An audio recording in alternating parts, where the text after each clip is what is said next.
The sun hung low over the cracked Louisiana highway, bleeding orange into the distant fields. Cicadas screamed from the ditches. Dust hung in the thick, humid air like a curtain nobody could pull aside. Miriam Jacobs, 68 years old, her skin deep brown and glowing under the evening light, kept her hand steady on the worn steering wheel of her silver sedan.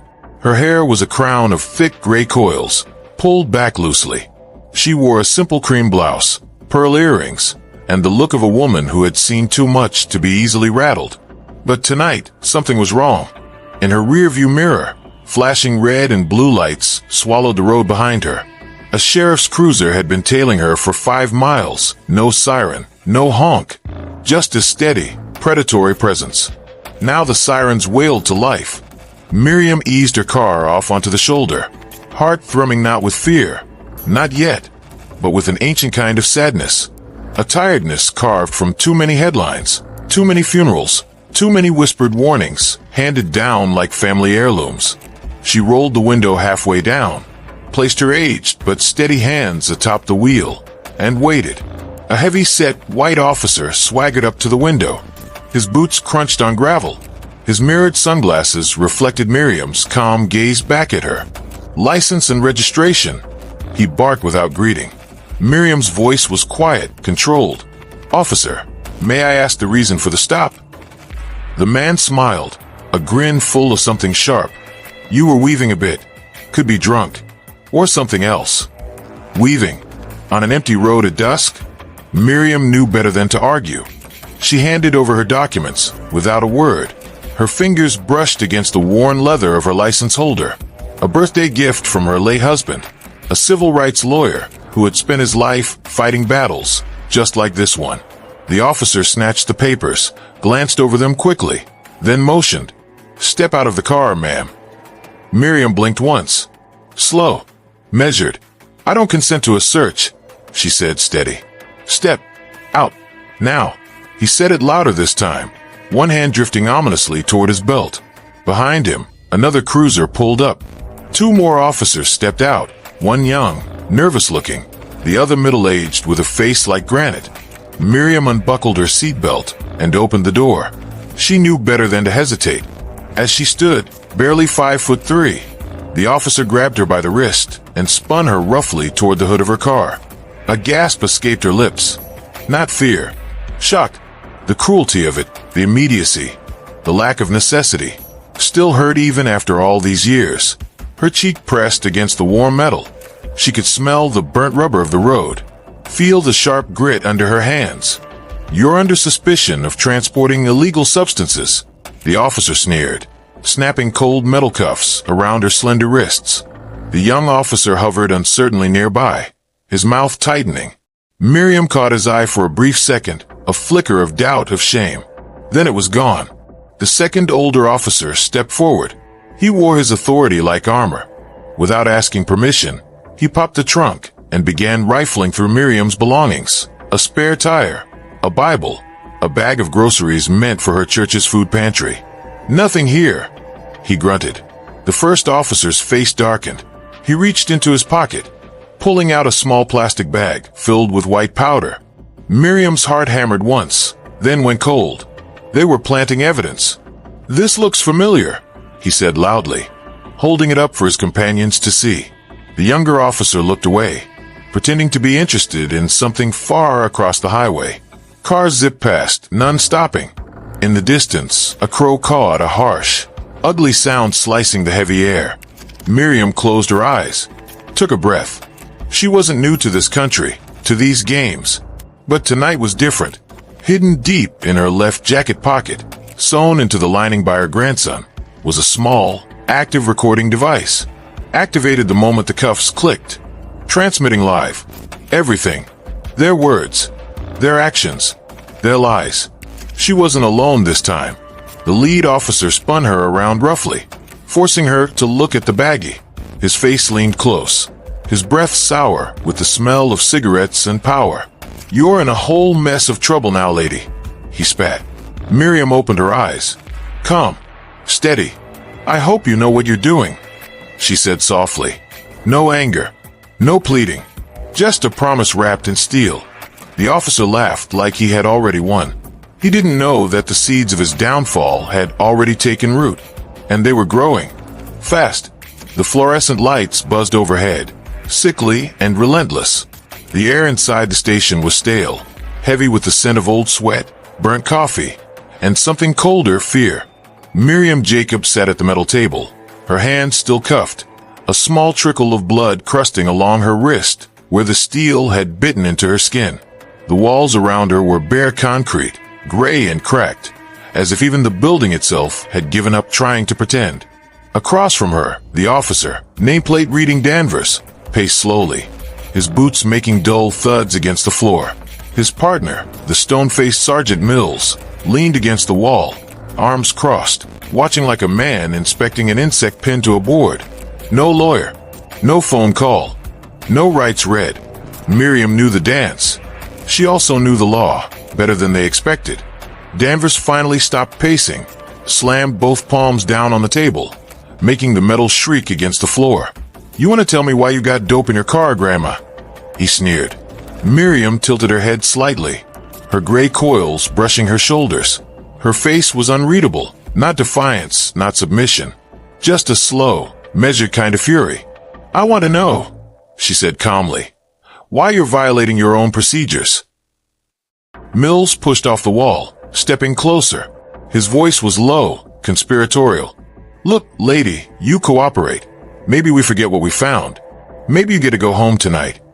A bribe disguised as mercy. Miriam blinked slowly. The cuffs rattled slightly as she adjusted in her seat. "You planted that evidence," she said, her voice like a blade, quiet but cutting through the room's stale air. "And now you want me to buy my freedom." Danvers snorted. "Nobody's planting anything. You people are all the same. Always crying foul when you get caught." Miriam's eyes sharpened. "You people," she repeated. She didn't raise her voice.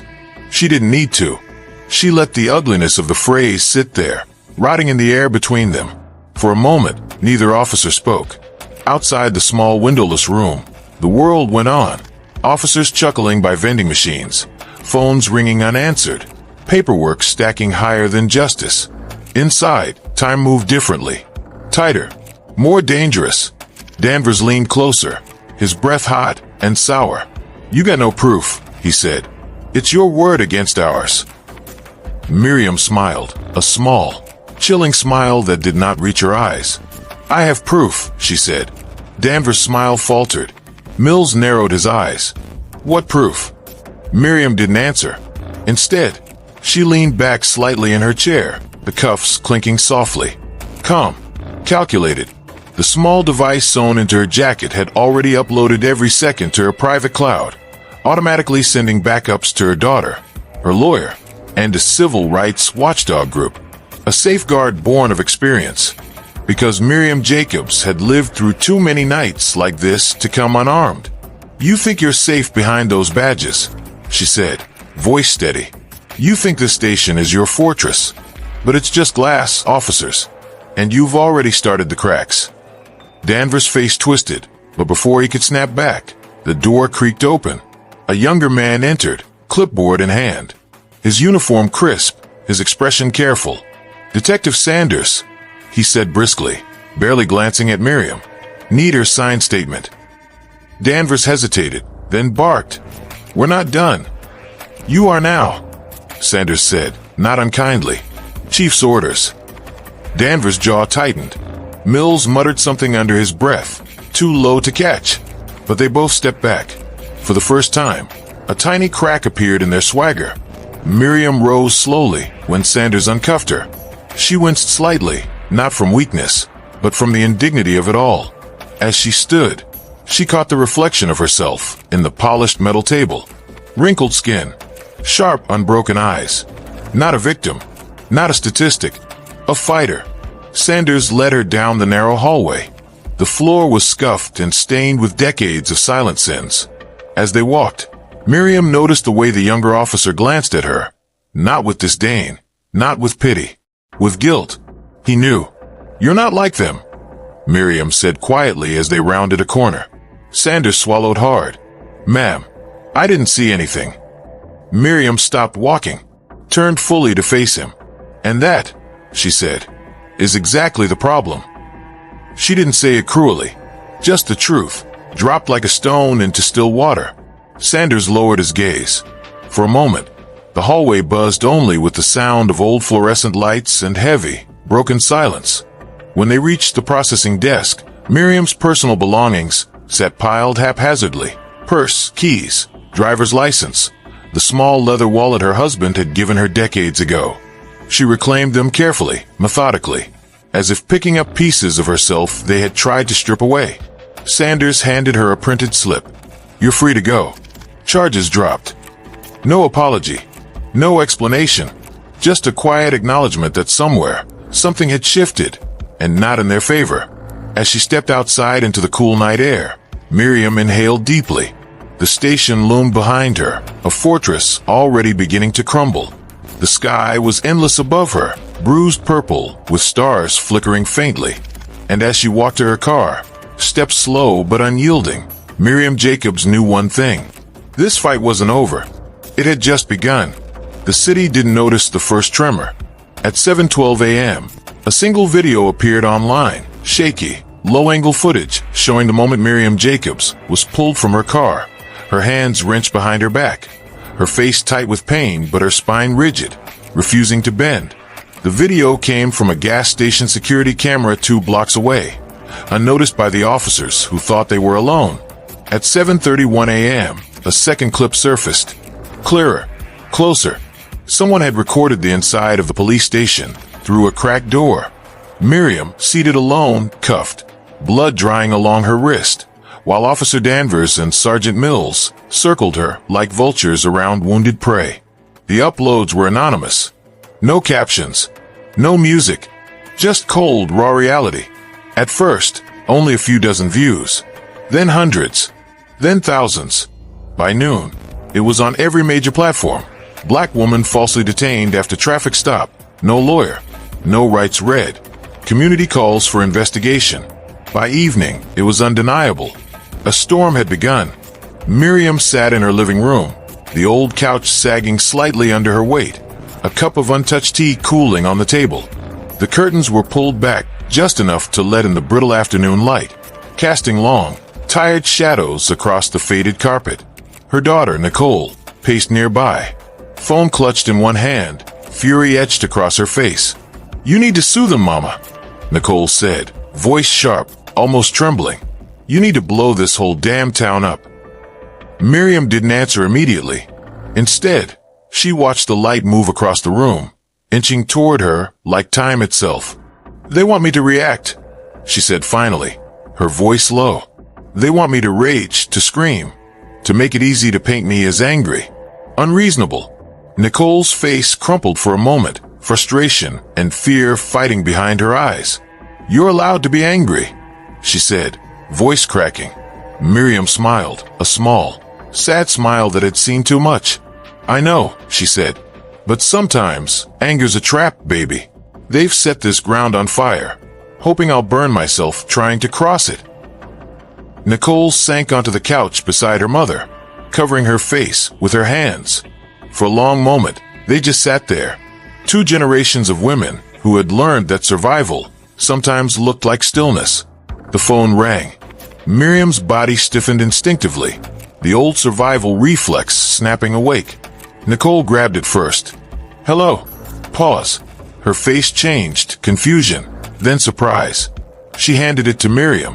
"They say they're from Channel 9. Miriam took the phone, pressed it to her ear. "This is Miriam Jacobs," she said simply. A woman's voice, young but determined, flooded through. "Ms. Jacobs, this is Avery Lane with Channel 9 News. We've reviewed the footage from your arrest. We'd like to hear your side directly. Would you be willing to meet for an interview?" Silence filled the room. Nicole's eyes widened, mouthing say yes. Miriam didn't rush. Every instinct screamed caution. They'll twist your words. They'll frame you. They'll cut it to pieces. But another voice, older and quieter, whispered back, "The truth deserves its own voice." "I'll meet you," Miriam said, "but not in your studio. Here, my terms, my home." Avery agreed without hesitation. That night, the small house on Willow Street felt like the center of the world. Cameras, microphones, lights that seemed too bright, too artificial, trying to pour truth into a format meant for 15-second sound bites. Miriam wore a simple navy dress, the fabric old but clean. She sat on her couch, framed by worn bookshelves and family photos. A life lived in service, not spectacle. Avery sat opposite her, a notepad perched on her lap, voice steady but respectful. "Ms. Jacobs," she began, "can you tell us what happened?" Miriam didn't flinch. She didn't shout. She didn't cry. She told them, calmly, factually, about the stop, the planted evidence, the way the cuffs bit her skin, the way the officers spoke to her like she was already guilty, like her existence was the crime. She spoke of fear. She spoke of dignity. And finally, she spoke of preparation, how she had wired her car, her jacket, her very body to record the truth when the world refused to believe black women. The camera kept rolling. The room stayed silent. When she finished, Avery leaned in slightly, her professional distance cracking just a little. "Why did you record them, Ms. Jacobs?" she asked. Miriam looked straight into the camera, into the eyes of every viewer who would watch, who would judge, who would wonder. "Because history taught me that the truth alone isn't enough," she said, voice steady. "It needs witnesses. It needs proof. Otherwise, it's just a ghost story nobody believes." The interview aired at 8 p.m. By 8:30, it had been shared across 3 states. By 10 o'clock, a protest was scheduled outside the police department. People poured into the streets, teachers, nurses, pastors, teenagers with backpacks and sneakers and cardboard signs, scrawled with anger and hope. Justice for Miriam. Accountability now. Inside the police station, chaos reigned. Chief Donovan watched the footage for the 3rd time, his face pale, his mouth drawn into a tight, bloodless line. "We have to control the narrative," he muttered. But the narrative was already gone, swept out of his hands and into the streets. Out there, people weren't asking if Miriam was innocent. They were asking how many others hadn't survived. At home, Miriam sat quietly on her porch, watching the flickering lights in the distance, car headlights, phone screens, candle flames. Nicole sat beside her, gripping her hand tightly. "You started something, Mama," she whispered. Miriam squeezed her daughter's hand back. Her voice was soft but unwavering. "No," she said. "They started it the day they forgot we were watching. I'm just making sure they remember." And as the night deepened, as chants rose into the humid air, Miriam Jacobs knew this was bigger than her. This was history cracking open. This was the truth, stepping into the light. By dawn, the backlash had already begun. On the local AM talk radio, the whispers started first, seated carefully by those who needed Miriam Jacobs' name dirted before sunrise. Former teacher accused of misconduct in the 90s. Financial records hint at suspicious activity. Is she really the pillar of the community she claims to be? Lies. All of it. But lies, Miriam knew, didn't need truth to survive. They only needed time and silence. Nicole slammed her laptop shut, nearly knocking over her coffee. "They're dragging you, Mama," she spat, furious. "They're saying you embezzled school funds 20 years ago. That you manipulated kids." Miriam sat at the kitchen table, buttering a piece of toast with slow, deliberate movements. Unshaken, but not untouched. "I know," she said. Nicole stared at her. "And you're just going to sit there?" Miriam placed the knife down, wiped her fingers clean, and met her daughter's eyes, not with anger, but with the calm clarity of someone who had walked through fires far hotter than this. "They're playing the oldest game," she said softly. "Character assassination. If they make me look dirty, they don't have to look at themselves." Nicole's breath hitched. But people believe them. Miriam smiled grimly. Not the ones who matter. Outside, the morning sun struggled to burn through the low mist, casting everything in a sickly, uncertain light. It felt fitting. By midday, a press conference was hastily arranged. Chief Donovan stood at the podium, flanked by city officials with tight, nervous faces. He spoke in measured tones, sprinkling his speech with phrases like ongoing investigation and deep respect for civil rights, all while subtly planting seeds of doubt about Miriam's credibility. "We urge the public to reserve judgment," he said, voice polished but hollow. "We are uncovering a number of irregularities related to Ms. Jacobs' past conduct." No evidence was presented. No charges were mentioned. Just enough smoke to make people wonder if there was a fire. Miriam watched it all unfold on a small TV in her living room, the volume low, the images sharp. Nicole paced behind her like a caged lion. "They're painting you as a criminal," she hissed. "We should sue right now. Demand a retraction." Miriam shook her head. "They're trying to provoke me," she said quietly. "Push me into a public brawl. If I lash out, I look unstable, angry, dangerous." She turned off the TV with a decisive click, plunging the room into silence. "I won't dance for them," Miriam said. "I'll build something they can't burn down."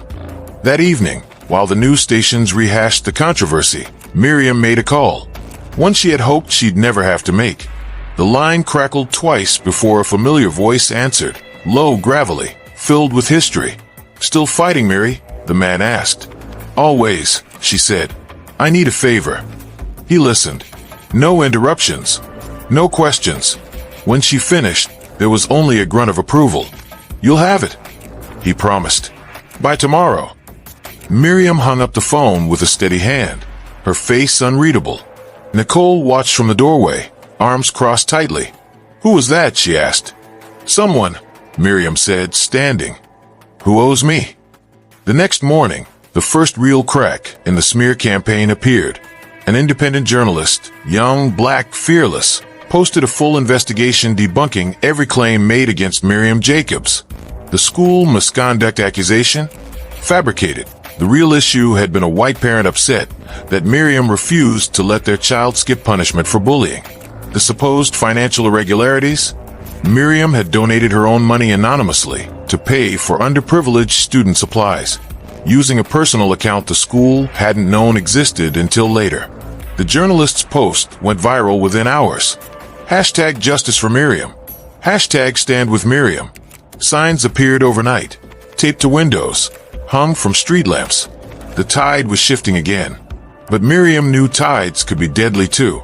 Later that day, as she walked to the corner store, refusing to hide, refusing to run, a car slowed beside her.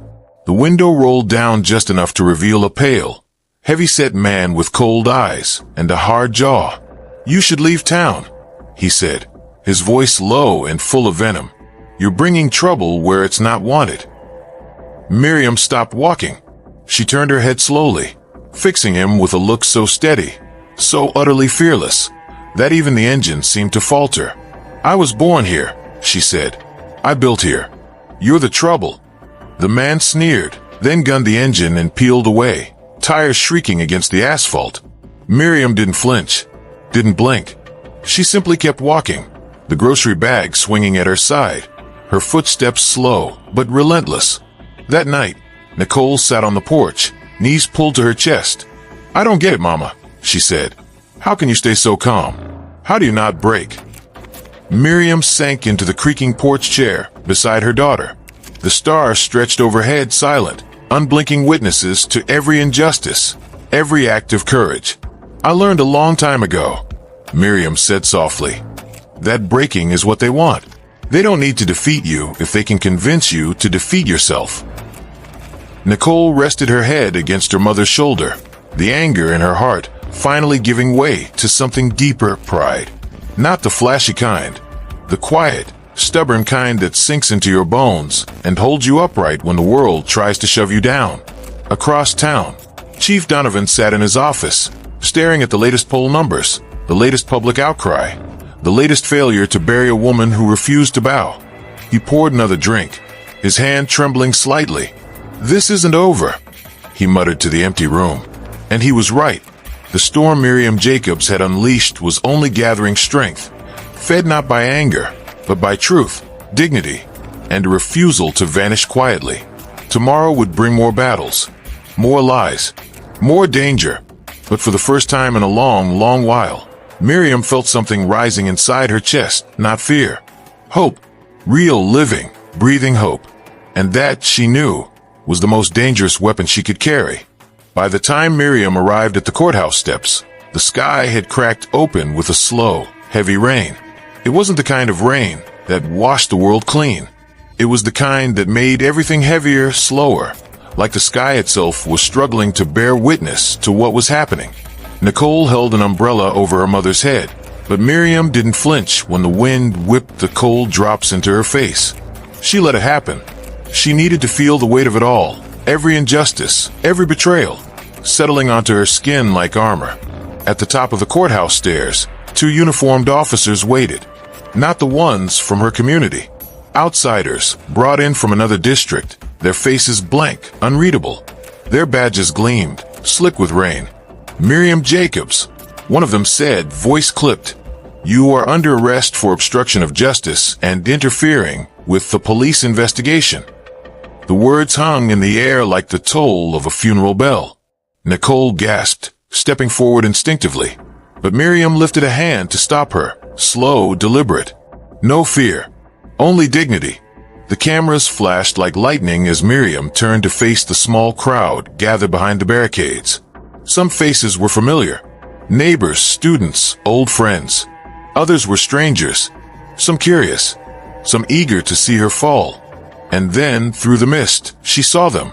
The ones holding cardboard signs, their ink running from the rain. "We see you, Miriam. Truth doesn't tremble." Miriam gave a small nod. Not a smile. Not a performance. Just a quiet signal. "I'm still here." The officer stepped forward, slipping the cold steel cuffs around her wrists. She didn't resist. She stood tall, even as the cuffs clicked shut. Even when the crowd roared, some in anger, some in triumph, Miriam's spine stayed straight, her gaze steady. They could bind her hands, but they couldn't bend her spirit. Inside the police van, the silence was oppressive. The seat was slick from the rain dripping off her coat. The cuffs bit into her wrists. A thin trail of water slid from her hairline down her temple. Across from her, the younger of the two officers kept glancing at her, not with malice, but something closer to shame. She caught his eye once, held it, long enough for him to look away, embarrassed by his own complicity. Miriam turned her gaze back to the fogged window, watching the gray world blur past. You don't have to shout to accuse someone. Sometimes all it takes is standing still when everyone else bows their heads. Booking was methodical, cold. Her fingerprints were taken. Her photo snapped under harsh fluorescent lights. The officer handling her paperwork, a heavy-set woman with tired eyes, didn't meet Miriam's gaze. Her hands moved fast, efficient, but her jaw was tight with something unsaid.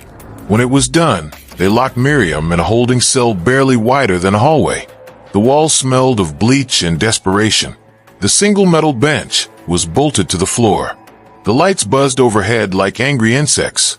Miriam sat down, her hands resting neatly on her lap. Wrist still sore, but her posture unbroken.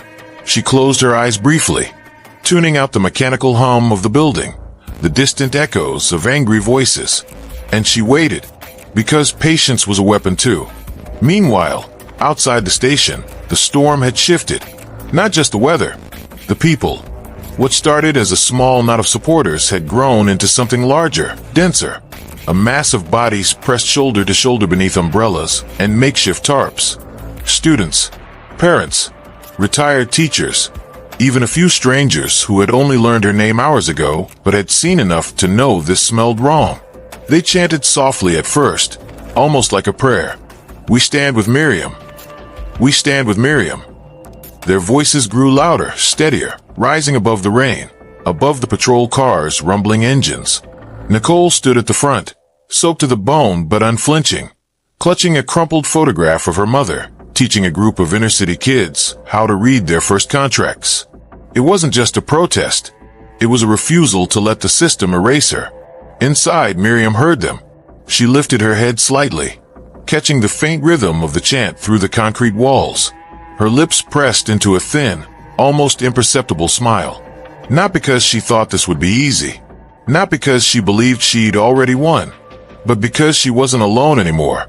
And that changed everything. An hour later, the door to her cell creaked open. A young officer entered, glancing over his shoulder nervously. "You made bail," he mumbled. "Someone posted it." Miriam rose slowly, feeling every stiff muscle in her aging joints. But she stood with the same grace she'd carried onto the courthouse steps. As they walked down the narrow corridor, the young officer dared a question, his voice low. "Why didn't you fight back?" Miriam glanced sideways at him, her eyes sharp despite the fatigue. "Because fighting with fists is what they expect," she said quietly. "But fighting with truth." She smiled slightly.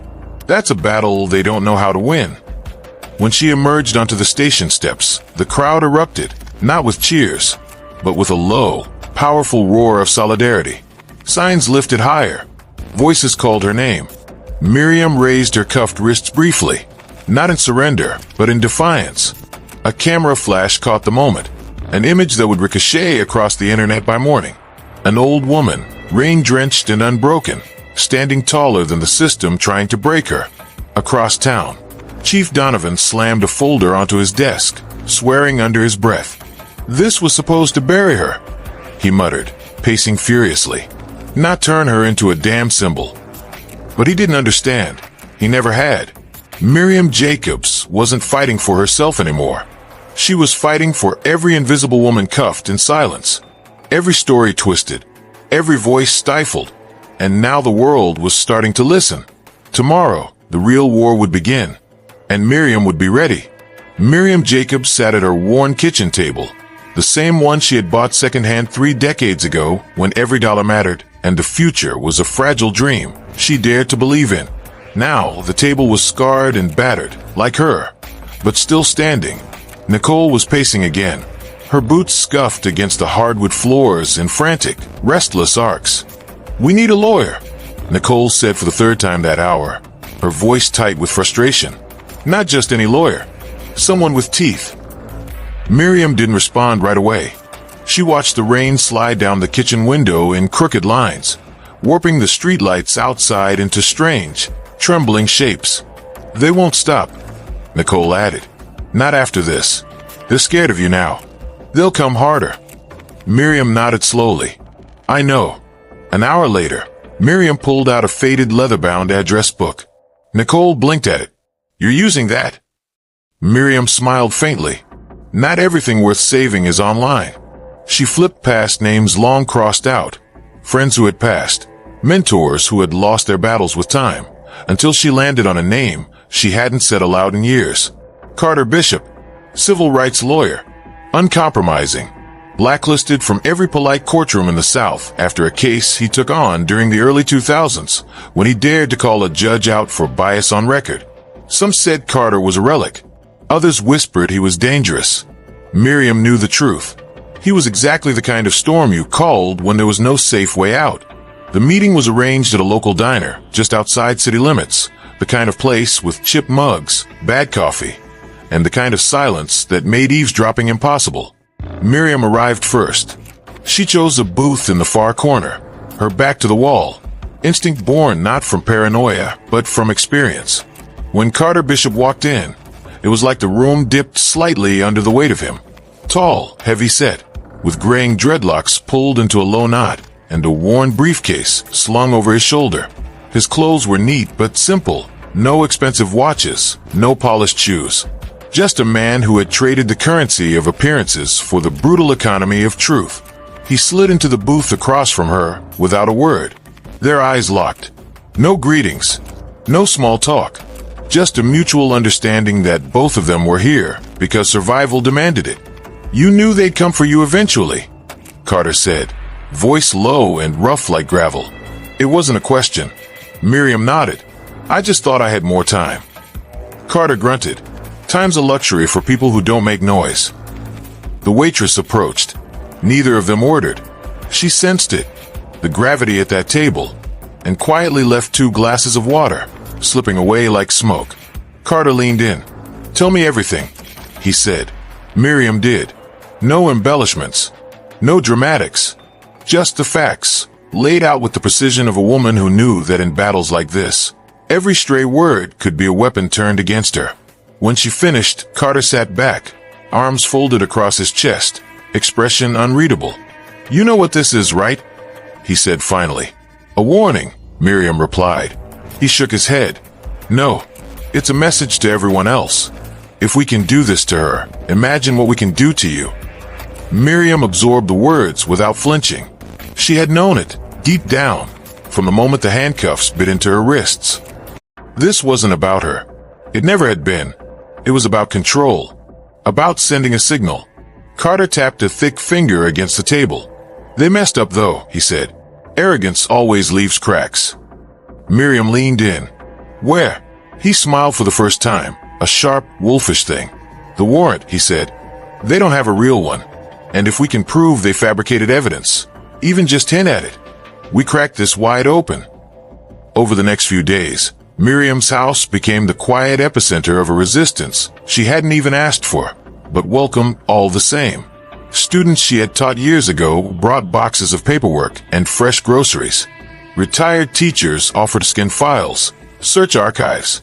Even some city workers, cautiously, quietly, passed along information, dates, inconsistencies, whispers about pressure from above. Nicole managed it all, her anger honed into ferocious efficiency. Miriam sat at the kitchen table every night, sifting through the growing mountain of evidence, her fingers tracing timelines and contradictions, like a cartographer mapping a way out of the dark. Each page added another piece to the puzzle, each call another name to the growing list of silent allies. They weren't alone anymore, and Miriam could feel it, like the first faint tremor before an earthquake. Still, fear hung around the edges. One night, after everyone else had gone home, Nicole found Miriam standing in the living room, staring out into the darkness beyond the front porch. "Mama," she whispered. Miriam didn't turn. "They're watching," she said softly. Nicole followed her gaze. Across the street, half hidden by the shadows, sat a black unmarked car. Engine running, headlights off, waiting. Nicole clenched her fists. "We should call someone," she said. Miriam finally looked at her and smiled a small, sad smile. "We already have," she said. "And tomorrow, we make them regret not finishing the job tonight." The storm was coming, but for the first time, Miriam Jacobs wasn't bracing to endure it. She was ready to walk straight into it, eyes open, head high, with an army at her back and the truth in her hands. Tomorrow, they would file the motion to dismiss the charges. Tomorrow, the real cracks would start to show. And tomorrow, the system that thought it could silence her would learn just how dangerous a woman with nothing left to lose, and everything left to protect, could truly be. The courthouse loomed ahead, its cold marble steps slick with last night's rain, reflecting the bleak morning sky above. To some, the building symbolized justice. To Miriam Jacobs, it was a reminder of how power dressed itself up in pillars and polished floors, pretending it had nothing to hide. She stepped out of Carter Bishop's battered sedan, her worn boots landing firmly on the pavement. No hesitation. Nicole was already waiting by the main doors, flanked by a few allies from the local law school. They carried no signs, no chance, just determination stitched into every cautious glance and clenched jaw. Inside her chest, Miriam's heart was steady, not calm, not excited, just ready. Today wasn't about shouting. Today was about planting the first undeniable seed of doubt into a system that believed itself untouchable. As they crossed the lot, she noticed them immediately. Two unmarked police cars. Officers in plain clothes pretending to lean casually against lampposts. Their eyes sharp and hard. Watching. Measuring. Waiting. Carter leaned over as they climbed the steps.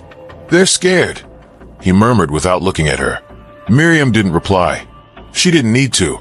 She adjusted the collar of her dark green jacket, the one she had worn the day she gave her first civil rights lecture 30 years ago, and kept climbing. Each step an act of quiet defiance. Each footfall a reminder. You did not break me then. You will not break me now. The courtroom buzzed low, a hive of tension under artificial lights. On one side, the prosecution sat, neat suits, thin smiles, thick folders packed with documents no one had really intended to scrutinize until today. On the other side, Miriam and Carter. No army of attorneys. No gleaming laptops. Just a single thick binder Carter, placed carefully on the table between them. Nicole sat behind them, her leg bouncing restlessly under the pew. Miriam didn't turn, but she reached back, resting her fingers briefly against Nicole's knee, steadying them both. The judge entered. Everyone rose. Miriam kept her gaze steady, chin lifted. She recognized this judge, Thomas Yarrow, known for being fair, in the way that meant keeping controversy quiet, not justice loud. Yarrow peered over his glasses, tapping his gavel once. "Motion to dismiss charges against Ms. Miriam Jacobs," he intoned. "Defense, proceed." Carter stood slowly. He didn't swagger. He didn't rush. He spoke in a voice honed by years of battling indifference. "Your Honor," he began, tone clipped but deliberate. "We move for dismissal on the grounds of unlawful search, fabrication of evidence, and willful abuse of power by arresting officers." A ripple moved through the courtroom like a shiver. The prosecutor, a man named Miriam Holloway, immediately stood, mock surprise plastered across his face. "Objection, Your Honor," Holloway said, waving a hand like brushing away smoke. "This is a baseless accusation meant only to discredit the hard-working officers of our city." Yarrow narrowed his eyes slightly. "Proceed with evidence, Mr. Bishop," he said. "Quickly." Carter nodded, flipping open the binder. Miriam watched him. No. She watched the room. The way the gallery leaned in. The way even Holloway stiffened as Carter slid a clear plastic sleeve onto the table. Inside it, a copy of the bodycam footage. The real footage. Synchronized from a hidden camera embedded in Miriam's car. Time-stamped. Authenticated. Uploaded to a private cloud before the police even laid hands on her. Carter spoke with no drama. No raised voice. Exhibit A. Footage showing Officer Darren Klein placing an unidentified object beneath the seat of Ms. Jacobs' vehicle before any legal search order was issued. He clicked a small remote. The screen at the side of the courtroom flickered to life. And there it was. Grainy but undeniable. Officer Klein's hand, gloved, slipping a plastic-wrapped packet beneath Miriam's seat. No hesitation. No cause. Just cold, practiced corruption. A gasp echoed from someone in the back. Even the stenographer faltered, her fingers pausing mid-stroke. Nicole leaned forward, clutching the edge of the bench, so hard her knuckles turned white. Miriam stayed still, breathing, watching. This wasn't just evidence. It was betrayal made visible. It was truth refusing to stay buried. The prosecution scrambled. Holloway objected, citing unauthorized surveillance. Carter countered calmly, citing Miriam's right to record herself in her private property under Louisiana law. The judge asked for a brief recess, an obvious attempt to catch his breath, to buy time. But time was no longer the prosecution's ally. Outside the courtroom during recess, whispers filled the hallway like smoke. He planted it. "Did you see that? That's Miriam Jacobs, isn't it? Wasn't she the one who taught law classes downtown?" The story was spreading. Not because Carter shouted, not because Miriam cried, but because the image of injustice, caught in real time, spoke louder than any defense ever could. Inside, Miriam stood by the window, staring out over the courthouse lawn where rain still clung to the grass. Nicole came to stand beside her. "They're going to come after us even harder now," Nicole whispered. Miriam nodded once. "I know." A long pause. Nicole touched her mother's hand. "But at least now, they're scared too." Miriam turned then, smiling faintly. Not out of triumph. Not out of revenge.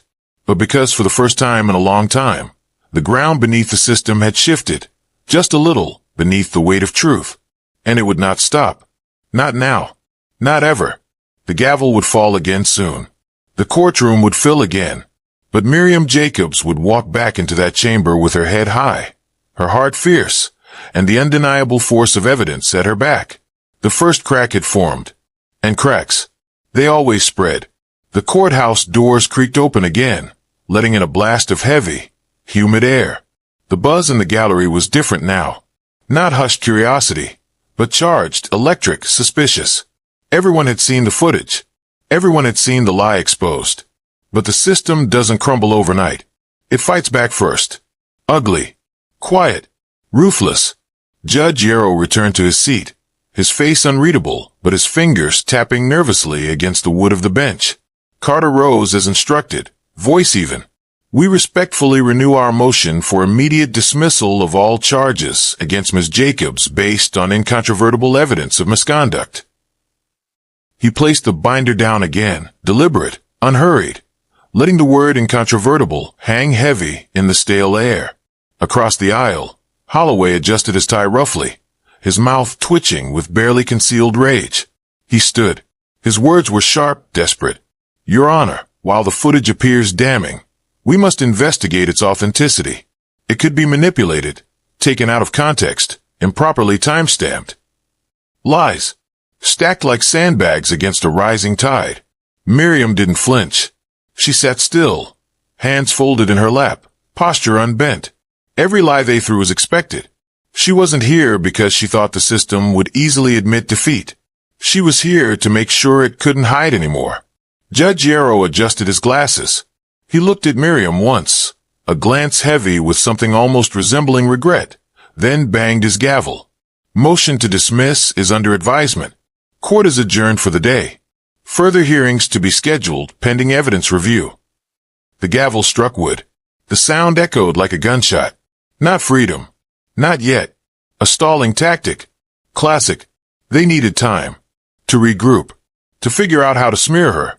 How to silence her without looking like it. Outside the courthouse, the air was thick and untrustworthy. Nicole hovered close to Miriam, her shoulders taut, scanning the crowd. They moved quickly through the parking lot. No interviews, no cameras, just the silence of predators circling in the mist. As they neared Carter's car, Miriam noticed it first. The glint of broken glass. The driver's side window, smashed clean through. The binder with the original footage copies gone. Nicole gasped, clutching her bag tighter. Carter swore under his breath, knuckles whitening around the car keys. It's starting, Miriam said softly. She wasn't afraid. She was angry. Carter immediately pulled out his phone, snapping photos of the damage, the broken glass, the empty seat. He called it in, but Miriam already knew what the report would say. No witnesses. No usable surveillance footage. No urgency from the responding officers. The system investigating itself. A performance she had seen too many times before. As Carter spoke into the phone, explaining, demanding, documenting, Miriam's mind moved faster. She had copies. Secure. Uploaded. Distributed to trusted hands. They had destroyed one binder. They couldn't destroy the truth. Not this time. By nightfall, news of the missing evidence leaked. Not on TV. Not through any official statement. Through whispers. Anonymous posts. Carefully crafted narratives, slithering online, like snakes in tall grass. Miriam Jacobs was resisting legitimate investigation. Miriam Jacobs fabricated evidence. Miriam Jacobs staged her own arrest for political gain. Nicole showed her the posts on her phone.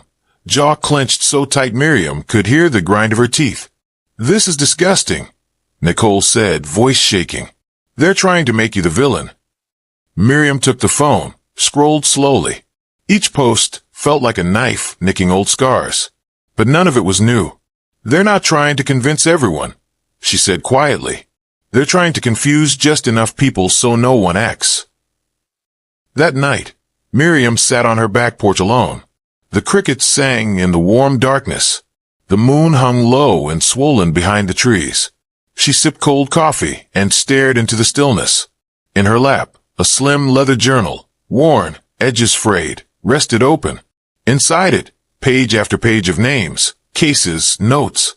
Stories of people who hadn't had footage, who hadn't had a Carter Bishop, who hadn't been able to plant seeds in public soil before they were buried by silence. She ran her fingers over the pages. Softly, reverently. I won't let you be forgotten, she whispered into the night. The next morning, retaliation stepped out of the shadows and came knocking on her front door. Literally. Miriam woke to the sound of heavy fists pounding the wood. 3 men in plain clothes. Badges flashed so fast they might as well have been dollar bills. Search warrant. Anonymous tip.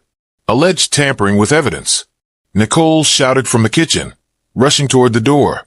Miriam stopped her with a hand on her arm. No, she said. Calm. Cold. Let them.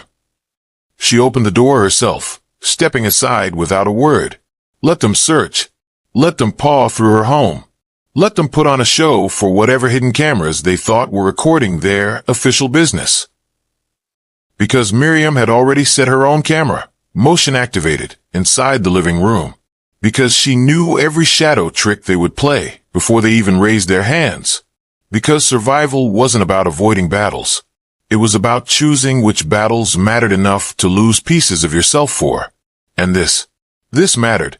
Nicole stood by her side the entire time, arms crossed, face hard as stone. The men rifled through papers, through drawers, through closets, tossing old files, jamming their hands into coat pockets, muttering insults, just loud enough to be heard. One officer found an unmarked envelope stuffed under Miriam's sofa cushion. He pulled it out dramatically, waving it like a trophy. "What's this, Miss Jacobs?" he sneered. Miriam leaned closer, letting the camera catch every angle of her unbothered smile.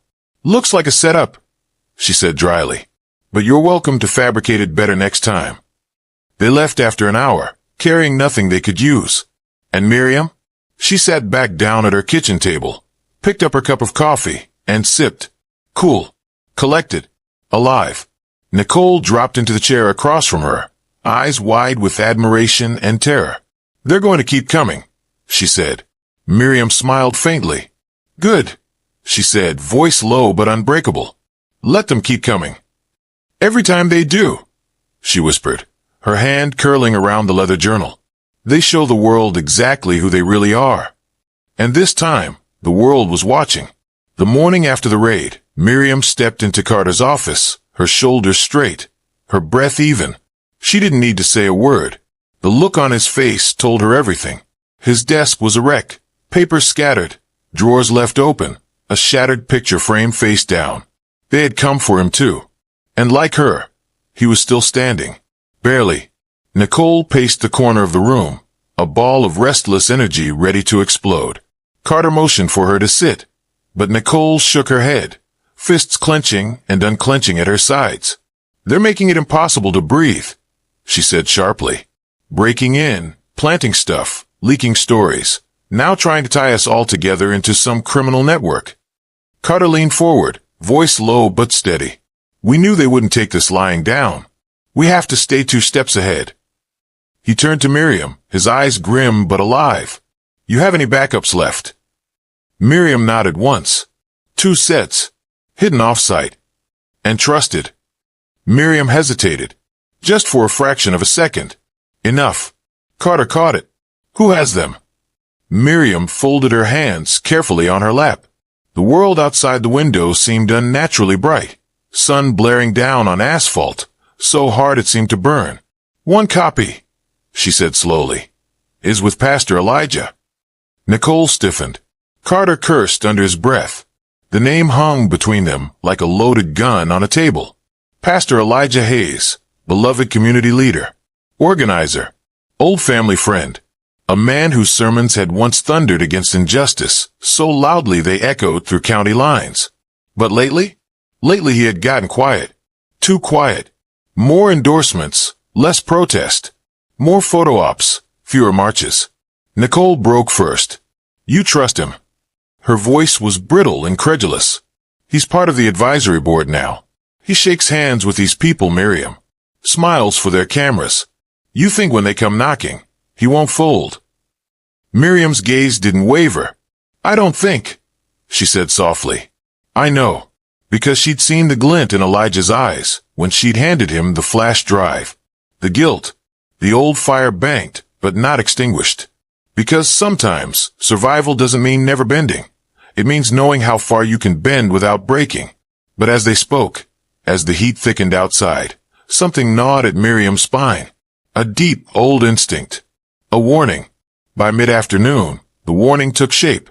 Nicole burst through the door, breathless, holding her phone like it was a live grenade. "Look at this." She shoved the screen into Miriam's hands. A local news alert. Anonymous source leaks evidence tying Miriam Jacobs to election tampering and organized civil unrest. A fabricated story, yes, obvious to anyone who knew her, but damaging enough to smear her name among those desperate to believe anything. And the anonymous source? The leak had originated from the office of the city's Faith and Civic Relations Committee, Pastor Elijah's committee. Miriam set the phone down slowly. The edges of her vision darkened, but she kept her breathing even, one heartbeat at a time. Nicole was pacing again, furious, betrayed. I told you he'd sell you out. That night, Miriam sat on her back porch alone. The crickets sang in the warm darkness. The moon hung low and swollen behind the trees. She sipped cold coffee and stared into the stillness. In her lap, a slim leather journal, worn, edges frayed, rested open. Inside it, page after page of names, cases, notes. Stories of people who hadn't had footage, who hadn't had a Carter Bishop, who hadn't been able to plant seeds in public soil before they were buried by silence. She ran her fingers over the pages. Softly, reverently. I won't let you be forgotten, she whispered into the night. The next morning, retaliation stepped out of the shadows and came knocking on her front door. Literally. Miriam woke to the sound of heavy fists pounding the wood. 3 men in plain clothes. Badges flashed so fast they might as well have been dollar bills. Search warrant. Anonymous tip. Alleged tampering with evidence. Nicole shouted from the kitchen, rushing toward the door. Miriam stopped her with a hand on her arm. No, she said. Calm. Cold. Let them. She opened the door herself, stepping aside without a word. Let them search. Let them paw through her home. Let them put on a show for whatever hidden cameras they thought were recording their official business. Because Miriam had already set her own camera, motion activated, inside the living room. Because she knew every shadow trick they would play before they even raised their hands. Because survival wasn't about avoiding battles. It was about choosing which battles mattered enough to lose pieces of yourself for. And this mattered. Nicole stood by her side the entire time, arms crossed, face hard as stone. The men rifled through papers, through drawers, through closets, tossing old files, jamming their hands into coat pockets, muttering insults, just loud enough to be heard. One officer found an unmarked envelope stuffed under Miriam's sofa cushion. He pulled it out dramatically, waving it like a trophy. What's this, Miss Jacobs? He sneered. Miriam leaned closer, letting the camera catch every angle of her unbothered smile. Looks like a setup, she said dryly. But you're welcome to fabricate it better next time. They left after an hour, carrying nothing they could use. And Miriam? She sat back down at her kitchen table, picked up her cup of coffee, and sipped. Cool. Collected. Alive. Nicole dropped into the chair across from her, eyes wide with admiration and terror. They're going to keep coming, she said. Miriam smiled faintly. Good, she said, voice low but unbreakable. Let them keep coming. Every time they do, she whispered, her hand curling around the leather journal. They show the world exactly who they really are. And this time, the world was watching. The morning after the raid, Miriam stepped into Carter's office, her shoulders straight, her breath even. She didn't need to say a word. The look on his face told her everything. His desk was a wreck, papers scattered, drawers left open, a shattered picture frame face down. They had come for him too. And like her, he was still standing. Barely. Nicole paced the corner of the room, a ball of restless energy ready to explode. Carter motioned for her to sit, but Nicole shook her head, fists clenching and unclenching at her sides. They're making it impossible to breathe, she said sharply. Breaking in, planting stuff, leaking stories, now trying to tie us all together into some criminal network. Carter leaned forward, voice low but steady. We knew they wouldn't take this lying down. We have to stay 2 steps ahead. He turned to Miriam, his eyes grim but alive. You have any backups left? Miriam nodded once. 2 sets. Hidden off-site. And trusted. Miriam hesitated. Just for a fraction of a second. Enough. Carter caught it. Who has them? Miriam folded her hands carefully on her lap. The world outside the window seemed unnaturally bright. Sun blaring down on asphalt, so hard it seemed to burn. 1 copy, she said slowly, is with Pastor Elijah. Nicole stiffened. Carter cursed under his breath. The name hung between them like a loaded gun on a table. Pastor Elijah Hayes, beloved community leader, organizer, old family friend, a man whose sermons had once thundered against injustice so loudly they echoed through county lines. But lately he had gotten quiet. Too quiet. More endorsements, less protest. More photo ops, fewer marches. Nicole broke first. You trust him. Her voice was brittle and credulous. He's part of the advisory board now. He shakes hands with these people, Miriam. Smiles for their cameras. You think when they come knocking, he won't fold. Miriam's gaze didn't waver. I don't think, she said softly. I know, because she'd seen the glint in Elijah's eyes when she'd handed him the flash drive. The guilt. The old fire banked, but not extinguished. Because sometimes survival doesn't mean never bending. It means knowing how far you can bend without breaking. But as they spoke, as the heat thickened outside, something gnawed at Miriam's spine. A deep, old instinct. A warning. By mid-afternoon, the warning took shape. Nicole burst through the door, breathless, holding her phone like it was a live grenade. Look at this. She shoved the screen into Miriam's hands. A local news alert. Anonymous source leaks evidence tying Miriam Jacobs to election tampering and organized civil unrest. A fabricated story, yes, obvious to anyone who knew her, but damaging enough to smear her name among those desperate to believe anything. And the anonymous source? The leak had originated from the office of the city's Faith and Civic Relations Committee. Pastor Elijah's committee. Miriam set the phone down slowly. The edges of her vision darkened, but she kept her breathing even. One heartbeat at a time. Nicole was pacing again, furious, betrayed. I told you he'd sell you out. Nicole moved quietly to the side, opening a battered laptop perched on a rickety table. She inserted the drive. The first video played on a large portable screen they'd wheeled out. No frills, no edits, just raw footage. The audience watched in frozen horror. A police officer, badge visible, face clear, tossing a small plastic bag under a teenager's car seat. Another officer laughing as he scribbled down false charges in a barren interrogation room. Audio files followed, supervisors ordering aggressive stops in black neighborhoods, rewarding officers for high interaction rates without care for cause. Some in the crowd gasped. Some cried out in outrage. Some just stood there, hollowed out by the weight of confirmation. Because deep down, they had always known. Now they could see it. Now the world would see it too. As the footage ended, Miriam stepped forward again. The sun carved sharp lines into her face, the lines of someone who had fought too many battles to pretend this was easy. I didn't come here today to ask you to defend me, she said. I came here to give you the weapon they fear the most. She pointed toward the cameras, toward the streaming phones. Visibility. A second reporter shouted from the side. Do you fear retaliation, ma'am? Arrest? Miriam chuckled, not bitterly, but deeply, from somewhere hard-won. They've already come for my reputation, she said. They'll come for my freedom next. She looked the reporter dead in the eye. But let them come. Another ripple through the crowd. A man near the back shouted, We'll stand with you. Another voice picked up.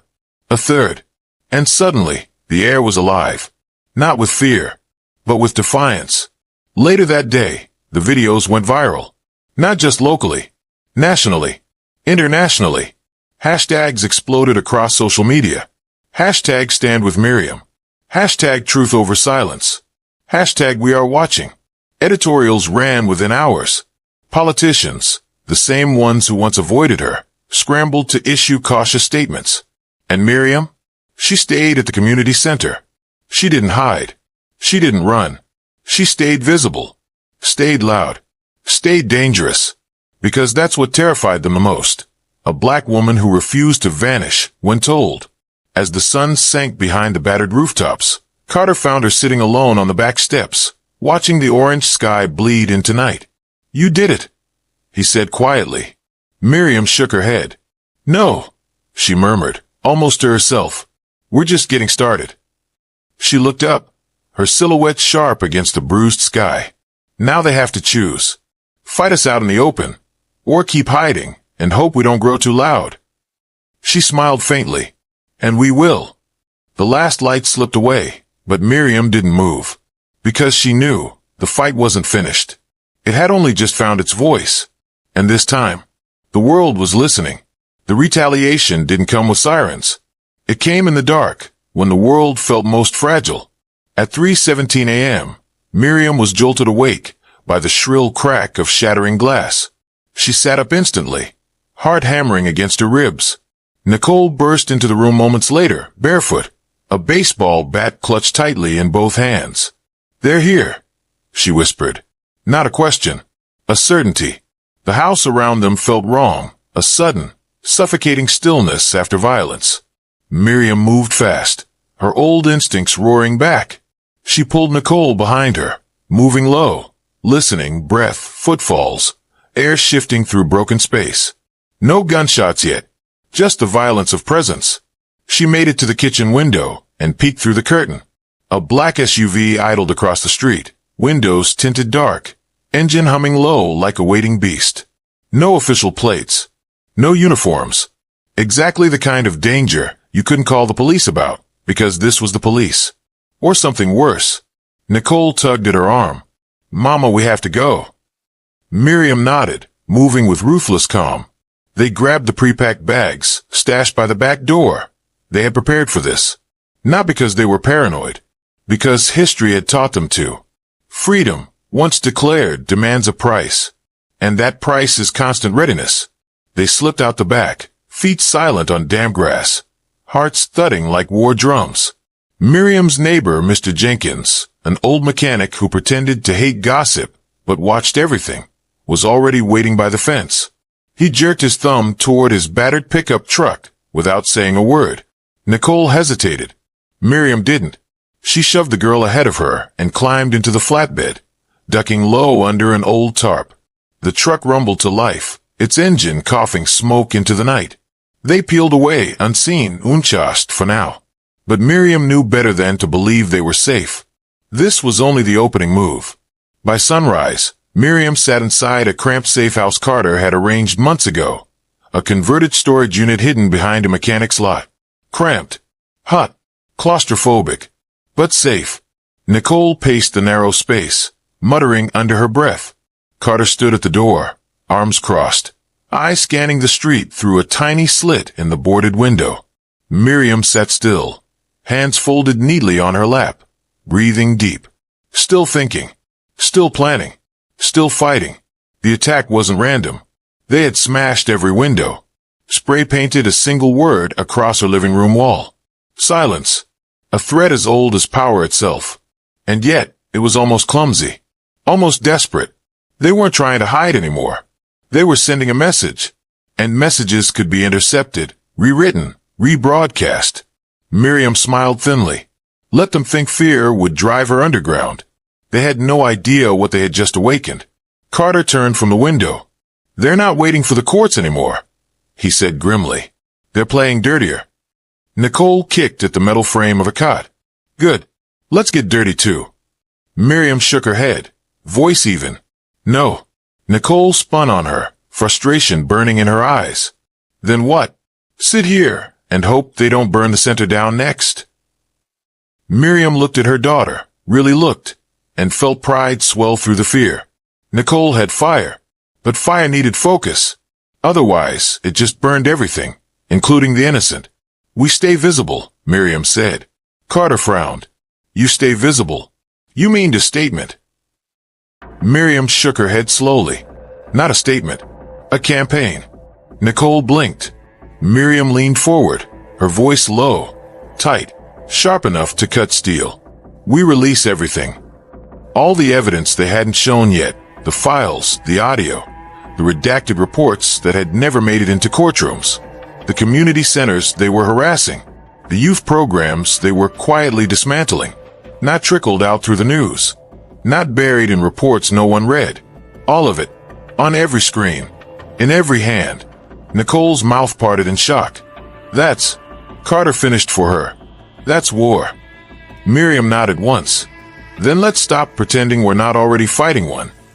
They worked through the day, tapping into every connection they'd ever built. the old civil rights organizers, the young tech-savvy activists, the faith groups that still believed in justice. The evidence spread like wildfire. Not slickly packaged, not sanitized, but raw, ugly, true. Screens lit up with clips of young black boys pinned against walls for matching a description. With pension fund documents showing how millions in misconduct settlements were siphoned from public education budgets. With emails between city officials and police brass casually joking about cleaning the streets after controversial protests. Miriam sat in the center of the storm she had unleashed.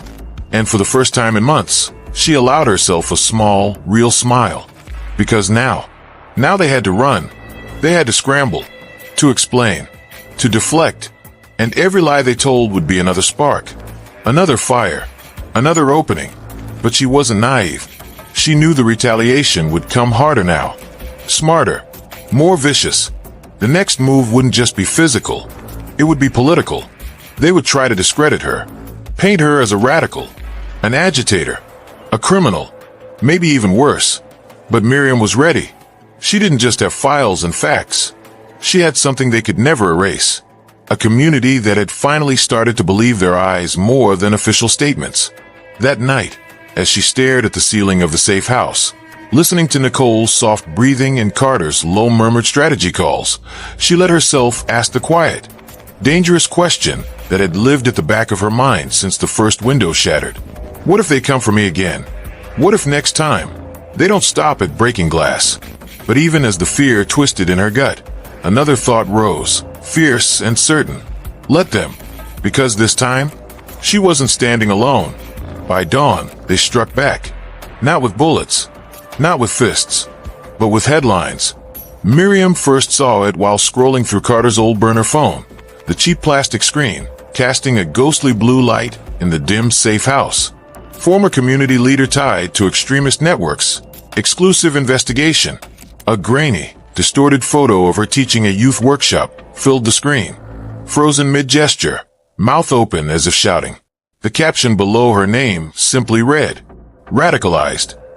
Nicole snatched the phone from her hand, eyes scanning frantically. Another article. And another. Different outlets. Same narrative. The same old playbook, dirty but effective. If you can't silence the truth, drown it in doubt. Make them question her morals. Make them question her sanity. Make them question if she had ever deserved their trust at all. Carter cursed under his breath, pacing the narrow floor like a caged wolf. They're moving faster than we thought, he muttered. They're scared. Miriam didn't speak. She just sat there, the cheap mattress springs creaking under her weight, feeling the old pressure building behind her ribs. It wasn't anger. It wasn't fear. It was memory. Because this wasn't the first time they had tried to erase a black woman's credibility by repainting her into something monstrous. It was a tradition, an ugly one, worn smooth by decades of use. Nicole threw the phone against the wall with a crack. It's lies. Everyone knows you're not. Miriam cut her off with a glance, a soft, almost imperceptible shake of her head. Not everyone knows, she said calmly. And more importantly, not everyone wants to know. Nicole's face twisted with helpless fury. But what about the evidence? The recordings? The files? Carter answered grimly. Truth only matters when people are willing to look at it. Most will take the headline and never read the article. Nicole opened her mouth, then closed it, because she knew he was right. Miriam rose from the bed. She crossed the room slowly, shoulders straight, movements measured, as if every step hammered a nail into the foundation of her resolve. At the rickety table by the window, she sat down and pulled a battered notebook from her bag. The same notebook she had carried through protests and council meetings, budget sessions and courtrooms. The same notebook that had survived tear gas, rubber bullets, and whispered threats. She flipped it open to a blank page and wrote 3 words at the top. Next move, visibility. You're not going to hide, Carter said, watching her. It wasn't a question. It was an observation. Miriam smiled, small, weary, but unbroken. They want me buried under doubt. I'll give them visibility instead. Nicole frowned. How? Miriam looked up, her gaze steady. by telling my story, before they finish rewriting it. Within hours, she recorded a video. No fancy backdrops, no polished editing, just Miriam, sitting in a battered metal chair, the stained wall of the safe house behind her. Her voice was even, her words deliberate. She didn't defend herself. She didn't beg for sympathy. She told the truth. About the harassment, the false charges, the attempt to erase her work by painting her as a threat instead of an advocate. She ended with a simple, devastating line. If the system can do this to someone with evidence, with a platform, imagine what it does every day to those with neither. The video wasn't supposed to go viral, but it did. Not because of any algorithm, not because of paid promotion, because it struck a nerve deep and raw, because millions saw the calm in her eyes and recognized something they had felt too, the suffocating injustice of being lied about louder than you could tell the truth. By noon, the tide began to turn. Small at first, a ripple, a few activists reposting her video, a few journalists questioning the source of the smear stories. Then bigger, civil rights organizations issuing statements of support, teachers' unions posting old photos of Miriam hosting free literacy programs, not protests, mothers tweeting about how she had taught their children how to survive encounters with police, not how to fight them. Nicole sat at the window, scrolling through the growing wave of support, tears sliding silently down her cheeks. Carter leaned against the doorframe, arms folded, watching the world shift in real time. Miriam just sat quietly, hands folded in her lap, breathing deep, even breaths. Not triumphant, not relieved, just ready, because she knew better than anyone. This wasn't the end of the attack. It was only the beginning. Late that night, as they sat in the flickering light of the safe house, Nicole whispered the question they were all thinking, but no one dared say aloud. Mama, what if next time it's worse? Miriam turned to her daughter, took her hand, held it tightly between her own worn, calloused palms, and said, voice low, steady, and unshakably sure, "Then we face it together." Outside, the night was thick and heavy, the air still buzzing with the tension of battles not yet fought. But inside that cramped room, something stronger than fear took root. Not reckless hope, not blind optimism, but defiance. The quiet, powerful kind that builds movements. And Miriam knew then, deep in her bones, they could smear her name, attack her home, even try to break her body. But they could not erase the truth now, because the people had seen her. And once people see, they can never truly be blind again. Morning broke, but the sky stayed gray. Thick clouds pressed low against the city, casting a muted, oppressive light over the courthouse steps where Miriam stood. No crowds, no cameras, just cold concrete and the weight of history bearing down. They thought they could break her quietly. The urgent summons had come in the dead of night. A closed-door hearing. No public notice. No legal team allowed inside. A procedural review, they said. But Miriam knew better. She could smell the old rot of institutional fear trying to mask itself behind crisp paper and official seals. Carter paced in front of the courthouse doors, his tie askew, one hand buried deep in the inside pocket of his jacket. Nicole gripped Miriam's hand so tightly it hurt, but Miriam didn't flinch. She let her daughter cling to her. Because courage wasn't the absence of fear. It was carrying someone else's fear with you, too. "You don't have to do this," Carter muttered, eyes scanning the parking lot. Miriam smiled. A small, tired smile. "I've been doing this since before you were born." She squeezed Nicole's hand once, then gently pried her fingers free. "Stay strong, no matter what you hear in there." Nicole wiped her eyes roughly. Then Miriam turned and climbed the courthouse steps alone. Inside, the air felt stale, heavy. The walls seemed to press inward, coated with decades of whispered deals and silenced truths. At the end of the hallway, two uniformed officers stood stiffly by the double doors to the hearing room. One, a broad-shouldered man with icy eyes, nodded once without warmth. The other, a younger officer, looked away quickly, as if ashamed. Miriam stepped through the doors and into the lion's den. 5 people sat behind a long, polished oak table. 3 men, 2 women, their faces blank, trained into neutrality by years of bureaucracy. Behind them, a large seal loomed on the wall. Committee for Public Trust and Oversight. The irony wasn't lost on her. The lead official, a thin man with silver-framed glasses and a voice like dry paper, cleared his throat. "Ms. Miriam Holloway," he said, tone clipped, "you are here to respond to allegations of misconduct, public endangerment, and incitement." Miriam didn't blink. She didn't nod. She simply stood, straight-backed, silent, waiting. Another woman, her badge glinting coldly under the fluorescent lights, spoke next. "You've been accused of using your platform to destabilize public order." A pause, as well as manipulating underage individuals into political activism without parental consent. The words hit the room like darts, sharp, poisoned, meant to draw blood without leaving fingerprints. Still, Miriam said nothing. She watched. She listened. Because in rooms like this, the first one to speak often lost. The third official, a man with thinning hair and a self-satisfied smirk, leaned forward. "In light of your actions, we are prepared to offer a resolution," he said. "A formal censure. A lifetime ban from all public education and community organizing roles. In exchange, we drop all further investigations." He smiled like a man offering mercy from a seat of power. Miriam tilted her head slightly. One slow, measured movement. Then, finally, she spoke. "May I respond?" Her voice was soft, clear, deadly. The officials exchanged quick glances, surprised by her calm. "You may," the lead said cautiously.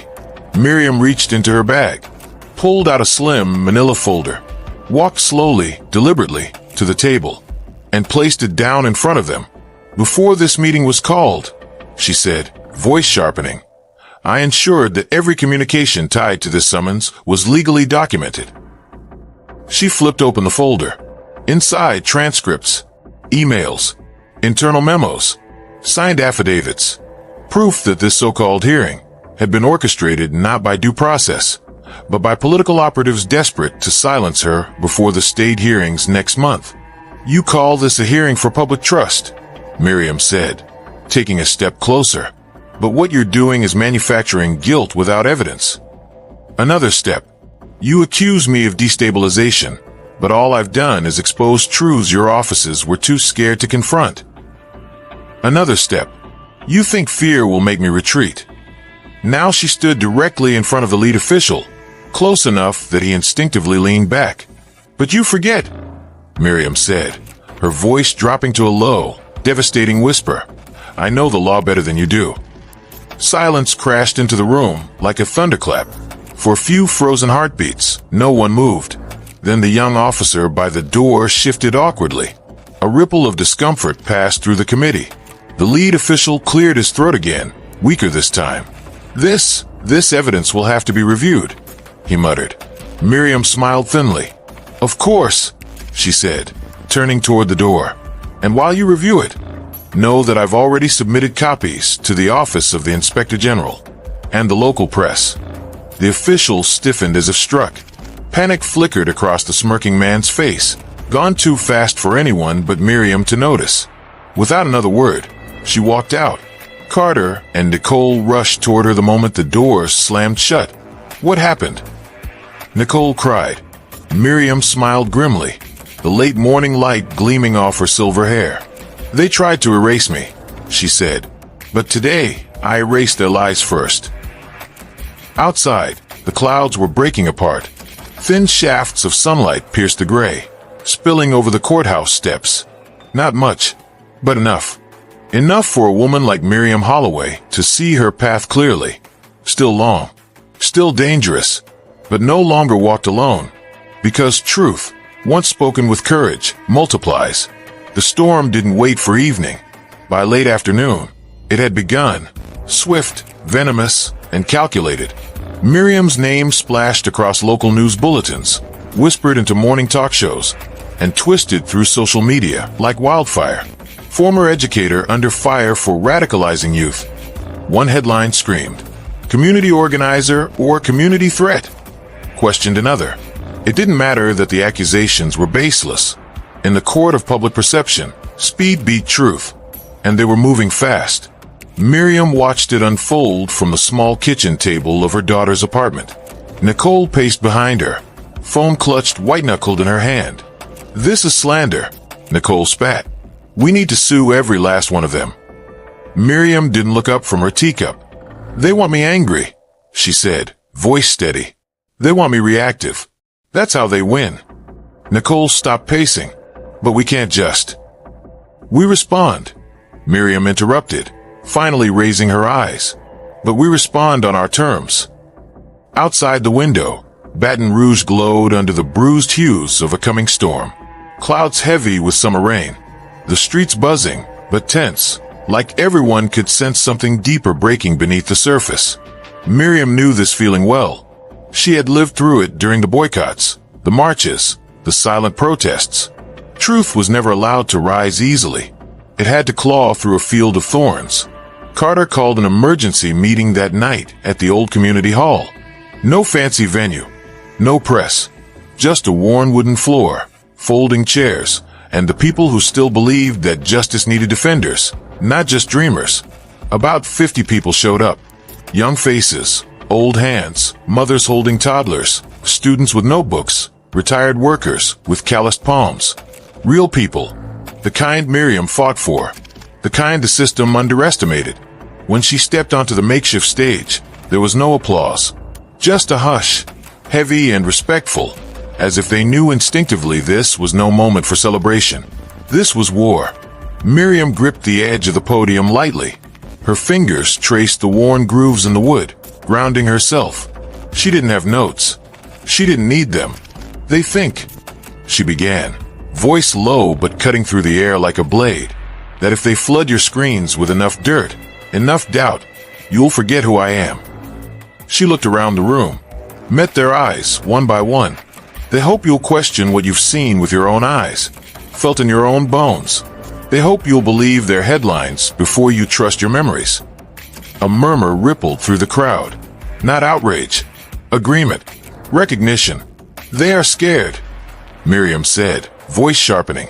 "Because when truth walks into a room, lies lose their footing. And we just made them stumble." Carter stepped forward from the side, holding a sheaf of papers, printouts of every slanderous article, every viral post. He laid them out on a table beside the podium. "Every word," he said grimly, "traced back to 3 sources." He named them, local officials tied to the very same corrupt network Miriam had exposed.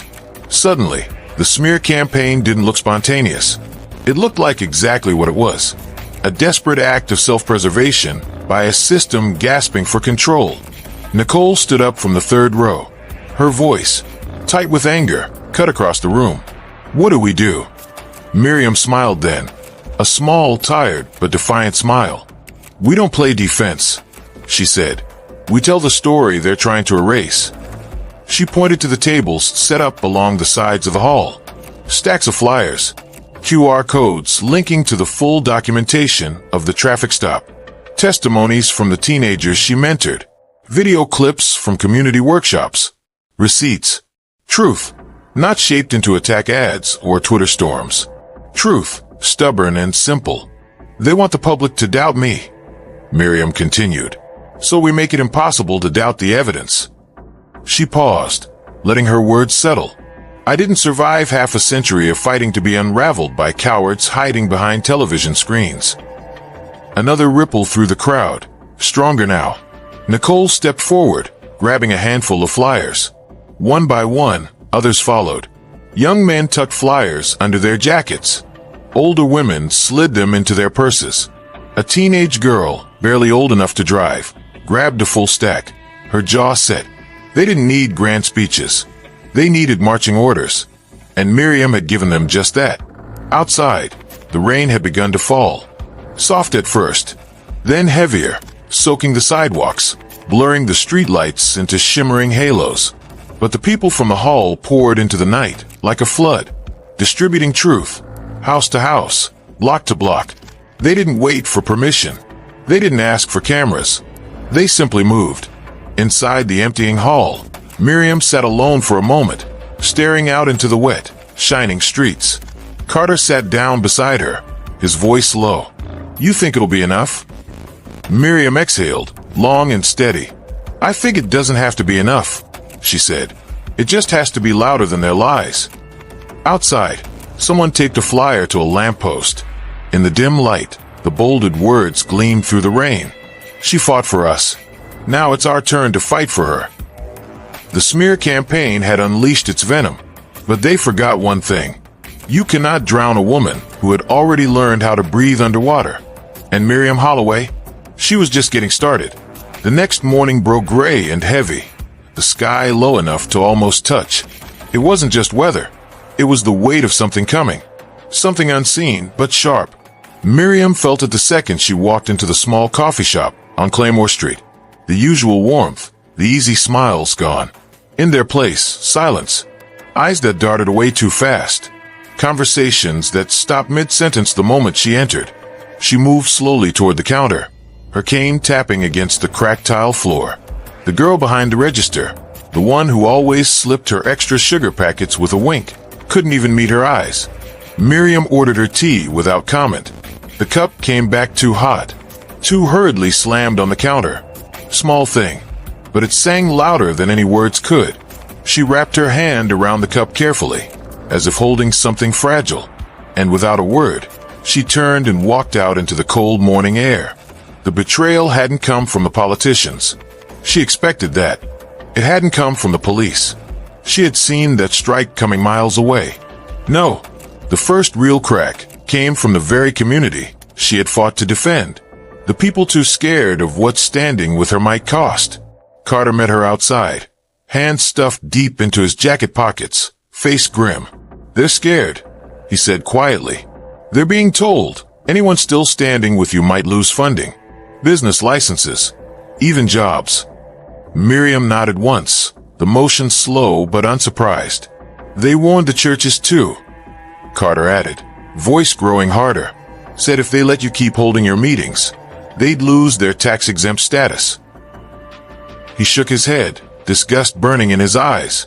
"It's not just about discrediting you anymore. It's about isolating you." Miriam sipped her tea, ignoring the burning heat against her tongue. Let it burn. She'd felt worse. "They think if they turn enough people," she said softly. "I'll walk alone into the storm." Carter glanced at her. "You won't." A pause. She met his gaze steadily. "I might have to." They stood there in the cold, two small figures against a city that seemed to loom larger every day. And Miriam realized something sharp and simple. The system didn't just attack with weapons or lies. It attacked by infecting fear, turning neighbor against neighbor, hope against memory. The betrayal came sharper that afternoon. It came with a phone call. One Miriam almost didn't answer. The number flashed on the screen. Pastor Elijah Tate. Friend, ally, brother in the fight. She pressed the call button and lifted the phone slowly to her ear. "Pastor," she said, voice warm. There was a long silence. Then a cough. Then words, stumbling, heavy, wrapped in guilt. "Miriam, we can't host the event next Sunday." Her throat tightened, but she kept her voice even. "Because..." Another pause. "Longer this time. They threatened to pull our funding. The children's programs, the community pantry, everything." Miriam closed her eyes for a moment. She pictured the small food pantry, the line of mothers and grandmothers every Saturday morning. She heard the laughter of children running through the church halls, the soft hymns echoing through old pews. It wasn't about her. It never was. It was about the price they were making others pay to stand beside her. "I understand," Miriam said finally. Pastor Tate exhaled sharply, as if relieved. But his next words betrayed a deeper crack. "I'm praying for you, sister. Praying. Not fighting. Not standing. Just praying." Miriam ended the call without anger. She slid the phone back into her bag, hands steady, and she walked. She walked through the streets of her city. Each step a question laid out across cracked sidewalks. Who will still stand when standing costs something? By nightfall, the answer was clearer than she'd feared. The phone call slowed. The text stopped. Half the community organizations she'd helped build, silent. The council she'd once advised, distant. Even the small legal aid clinic she'd funded quietly for years sent her a polite, sanitized email. Given recent media attention, we must reassess public partnerships for the time being. Miriam sat at her dining table that evening, the same table where she had once drafted speeches for civil rights marches, where she'd rewritten grant applications for struggling single mothers, where she'd explained constitutional rights to teenagers who had never heard them from a teacher. Now the table sat heavy and bare, only a cold cup of tea beside her. Nicole arrived just after 9, fury flashing in every step. "This is cowardice," she spat, tossing her bag onto the couch. "They're turning their backs on everything you fought for." Miriam didn't argue. She only said quietly, "They're scared." Nicole shook her head, pacing. "Fear isn't an excuse." Miriam smiled faintly. "No, but it's a reality." Silence stretched between them. Finally, Nicole slumped into a chair, burying her face in her hands. "I don't know how you stay so calm," she mumbled. Miriam reached across the table, her fingers brushing her daughter's knuckles. "Because I learned a long time ago," she said, voice low, "that when you're building something that lasts, you lose people along the way." Another pause. "But you never lose yourself." Outside, the wind picked up, rattling the windows. A storm was rising, but Miriam Holloway had weathered storms before, and she would weather this one too, even if she had to walk into it alone. The next morning was different. Not heavy, not cold, just wrong. Miriam Holloway noticed at the moment she stepped outside. The air was too still, the street too quiet. Not the quiet of peace, but the quiet of something waiting. She tightened her coat around her, her cane tapping once, twice against the cracked sidewalk as she moved toward her car. The engine roared to life. For a moment, it felt normal. Then she saw it. A single slip of white paper tucked beneath her windshield wiper. She plucked it free, hand steady. No signature, no address. Just 5 words scrawled in heavy ink. "You were warned. Stop talking." Miriam folded the note carefully, slipped it into her pocket, and drove away. Not fast, not fearful, but watchful, because she knew what came next was never written in notes. It came in action. By midday it arrived, the police cruiser pulling slowly behind her as she entered the quiet side street near the library. Lights flashing once, the silent demand to stop. Miriam sighed, her hand still on the wheel. She pulled over with practiced calm, rolling down the window. The officer approached, boots crunching against gravel. Young, barely out of academy, if she had to guess. But the tension in his shoulders, the way his hand hovered near his holster, that wasn't rookie nerves. That was an assignment, license and registration. He said curtly, no greeting. Miriam complied without a word, sliding her ID and papers through the window. The officer barely glanced at them before stepping back, speaking into a shoulder radio. Miriam sat still, breathing slow, watching the slow gathering of more cruisers around her in the side mirror. 1, 2, 3. Too many for a routine stop. Another officer approached, older, grimmer, badge gleaming against his chest like a warning. He leaned into her window, voice low and oily. "Miss Holloway, please step out of the vehicle." "On what grounds?" Miriam asked, voice even. The man smirked. "Suspicion of stolen property." Miriam almost laughed. Almost. But she knew better. This wasn't about logic. It was about intimidation. She moved carefully, slowly opening her door and stepping out. The cold bite of wind snagged her coat as she rose to her full height, all 5'4" of her, yet somehow towering above them. Without a word, one officer grabbed her wrist. Another grabbed her bag. Miriam said nothing, not as they twisted her arms behind her back, not as the cold steel of handcuffs bit into her skin, not even when the younger officer roughly shoved her against the hood of her own car. Instead, she lifted her head slightly and looked up, because she knew, somewhere across the street, someone was watching, and because tucked into her coat, sewn behind the left pocket, was a live recording device. streaming everything to her private server. "You should be ashamed," she said quietly. Her voice wasn't angry. It wasn't panicked. It was a simple statement, heavy enough to make the younger officer flinch. For half a second, shame cracked across his face before discipline forced it down. They hauled her into the back of a cruiser, slammed the door. No reading of rights. No official charges. Just silence, and the rumble of the engine, carrying her toward a destination unspoken. The precinct they took her to was small, deliberately off the main roads. The kind of place where paperwork could get lost. Where time slowed just long enough for bad things to happen without witnesses. Inside, the walls were painted a sickly yellow. The fluorescent lights buzzed. The chairs were bolted to the floor. Miriam sat alone in the holding room. No phone call. No lawyer. Just her breathing, slow and steady. Just her eyes scanning every crack, every bolt, every camera, documenting everything. Because survival wasn't always about fighting. Sometimes it was about remembering. The door creaked open. A man entered. Not in uniform. Dark gray suit. Hard eyes.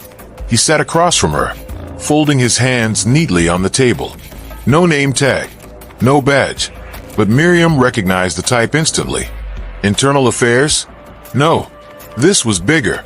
Cleaner. Deadlier. "Ms. Holloway," he said smoothly. "You have quite a reputation." She said nothing. He smiled thinly. "You've stirred up a lot of resentment. Good people feel threatened." Still, Miriam was silent. Because when the devil wants to negotiate, the best weapon is stillness. The man leaned forward. "You don't have to go through all this." His voice dropped, oily and low. "You walk away. No more speeches. No more lawsuits. No more stirring the pot. And this unfortunate incident disappears." He spread his hands like he was offering her a gift. Miriam studied him. His smooth hands. His carefully ironed shirt. The slight tick at the corner of his left eye. A man used to winning without ever getting his hands dirty. She smiled faintly. Not warmly, but the kind of smile a woman gives before she breaks your illusion cleanly in half. "You think a few hours in cuffs will frighten me?" she asked softly. The man's smile slipped. "You think I haven't faced worse than you in cleaner suits and sharper lies?" Now his eyes narrowed. "You have no idea what you're up against." Miriam tilted her head slightly. "No," she said, "but you do." Before he could respond, the door burst open. Lieutenant Amani West strode in. Uniform crisp. Face like thunder. Eyes locked on the man in the suit with pure, undisguised contempt. "Release her," Amani barked, voice cutting like a blade. "This entire operation is illegal." The man in the suit rose smoothly. "We were just having a conversation." "Save it for the federal inquiry," Amani snapped, flashing her badge. "And unless you want your name on tomorrow's front page, you'll get out of my precinct. Now." The man hesitated, calculated, then retreated without another word. Miriam watched him go, her heart steady, her breathing calm. The battle wasn't over, but the day had been won. Amani uncuffed her personally, helped her to her feet. "You all right, ma'am?" Miriam nodded once, and as she stepped out into the late afternoon sun, a small crowd was already gathering outside the station. Phones lifted, eyes burning, not with fear, but with watchfulness. Because when the system thinks no one is looking, that's when it shows its true face. And today, the whole city was looking. The city didn't sleep that night. Not really. It watched. Word of Miriam Holloway's wrongful arrest spread faster than anyone could predict. First through whispered conversations at church steps, then through texts passed between university students. By midnight, it was on the local news. By morning, it was national. Miriam sat in her small living room, the dawn light creeping through the cracked blinds. The air smelled of coffee and something heavier, the electricity of change waiting to ignite. She wasn't alone. Across from her sat Lieutenant Amani West, uniform jacket slung over the chair, her sleeves rolled up. Beside her was Devin Reese, a young civil rights lawyer whose fire burned just as brightly as Miriam's calm. And in the kitchen, her niece Mariah boiled water for tea. Her hands steady, but her eyes red-rimmed from anger. "We can take this to court," Devin said, voice tight. "False imprisonment. Unlawful search and seizure. Civil rights violation. Amani leaned back, her eyes shadowed. They're counting on us doing just that, she said grimly. They'll drown you in procedures. Make it look like just another isolated mistake. Miriam sipped her coffee, unhurried, unshaken. We won't play their game, she said softly. They expect a lawsuit. They expect outrage. They expect noise. She set her cup down gently, the sound small but final. What they don't expect, she continued, is the slow burn, the kind that seeps into the cracks until the whole foundation caves in. Amani smiled faintly, not with joy, but with recognition. She'd seen that kind of patience before. It didn't shout. It lasted. Devin pulled out a tablet. This is what we've got so far, he said, swiping through footage. Videos from Miriam's arrest. Recordings from community members who filmed from the sidewalks. Even a leaked dispatch recording. The quiet admission from a sergeant that the old lady needs a lesson. Devin paused at one clip. A shaky phone video of Miriam being led into the station. Head high, cuffs tight. The camera zoomed in on her face. Not angry, not broken. Defiant. A lighthouse refusing to go dark. We can leak this to every outlet, Devin said. By the time they wake up, they'll be facing a public trial they can't control. Miriam shook her head once. Not yet. Devin frowned. But Miriam leaned forward, her voice low and certain. If you light a fire too soon, you only burn the surface. We need to dig deeper. She looked at Amani. You said before there are others. Officers who see what's wrong but are too scared to speak. Amani nodded slowly. Plenty. Find them, Miriam said. Quietly. Carefully. We don't need them to fight for me. We need them to tell the truth when the time is right. Mariah came in with a tray of tea. The simple scent of chamomile filling the room, an anchor against the rising storm outside. What's the plan, Auntie? Mariah asked, voice small but fierce. Miriam smiled, touching her hand gently. We build a case, she said. Not just against the ones who put me in cuffs. Against the system that taught them it was normal. That afternoon, Amani disappeared into the precinct's back channels, passing folded notes. Quiet conversations behind file cabinets. Finding the officers, who still had a sliver of conscience left. Devin filed preliminary motions, not lawsuits, but subpoenas for public records. Body cam footage, patrol logs, internal memos, the paper trail of corruption that couldn't be explained away with a press conference. And Miriam? Miriam returned to her roots. She stood outside the city courthouse as the sun began to set, handing out small pamphlets she printed herself. Know Your Rights, a survival guide. Simple, direct, no branding, no photos, just words. Because truth doesn't always need decoration. People took the papers without looking at first. But when they read the opening line, they froze. Justice isn't a favor. It's your inheritance. By nightfall, Miriam's name was back on every news cycle. Not as a victim, as a teacher. The mayor's office issued a bland statement. The police chief promised a full review. But neither could stop the slow shift in the city's air. You could feel it in the way people stopped crossing the street when a cruiser drove by. You could hear it in the way neighbors gathered in small circles outside churches and bodegas, whispering about accountability. You could see it in the homemade posters taped to bus stops. Stand with Miriam. In the darkness of a back alley 2 precincts over, 3 officers burned documents in a rusted barrel. Reports, photos, evidence. They thought fire could erase guilt, but they didn't realize it was too late. The witnesses were already talking. The leaks had already begun, and the city wasn't sleeping anymore. Back in her living room, Miriam sat alone, looking at the flickering lights of passing cars. Her cane leaned against the arm of the chair. A copy of the pamphlet lay folded neatly in her lap. She thought of all the faces she had seen that day. The mother clutching her child tighter after reading the guide. The young man with tear tattoos who asked if he could have 3 extra copies for his brothers. The old couple who simply nodded, no words needed. Miriam knew change didn't happen with one arrest or one news cycle. It happened like erosion, Relentless, patient, unstoppable once it began.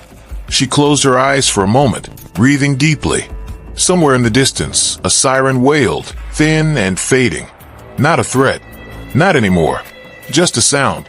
A system rattling in the wind of its own crumbling walls. Tomorrow, she knew, would bring harder battles. Personal attacks. Legal threats. Maybe worse. But tonight, Miriam Holloway smiled softly in the dark. Because for the first time in a long time, she wasn't fighting alone. The city had woken up. And no one, not even the powerful, could put it back to sleep.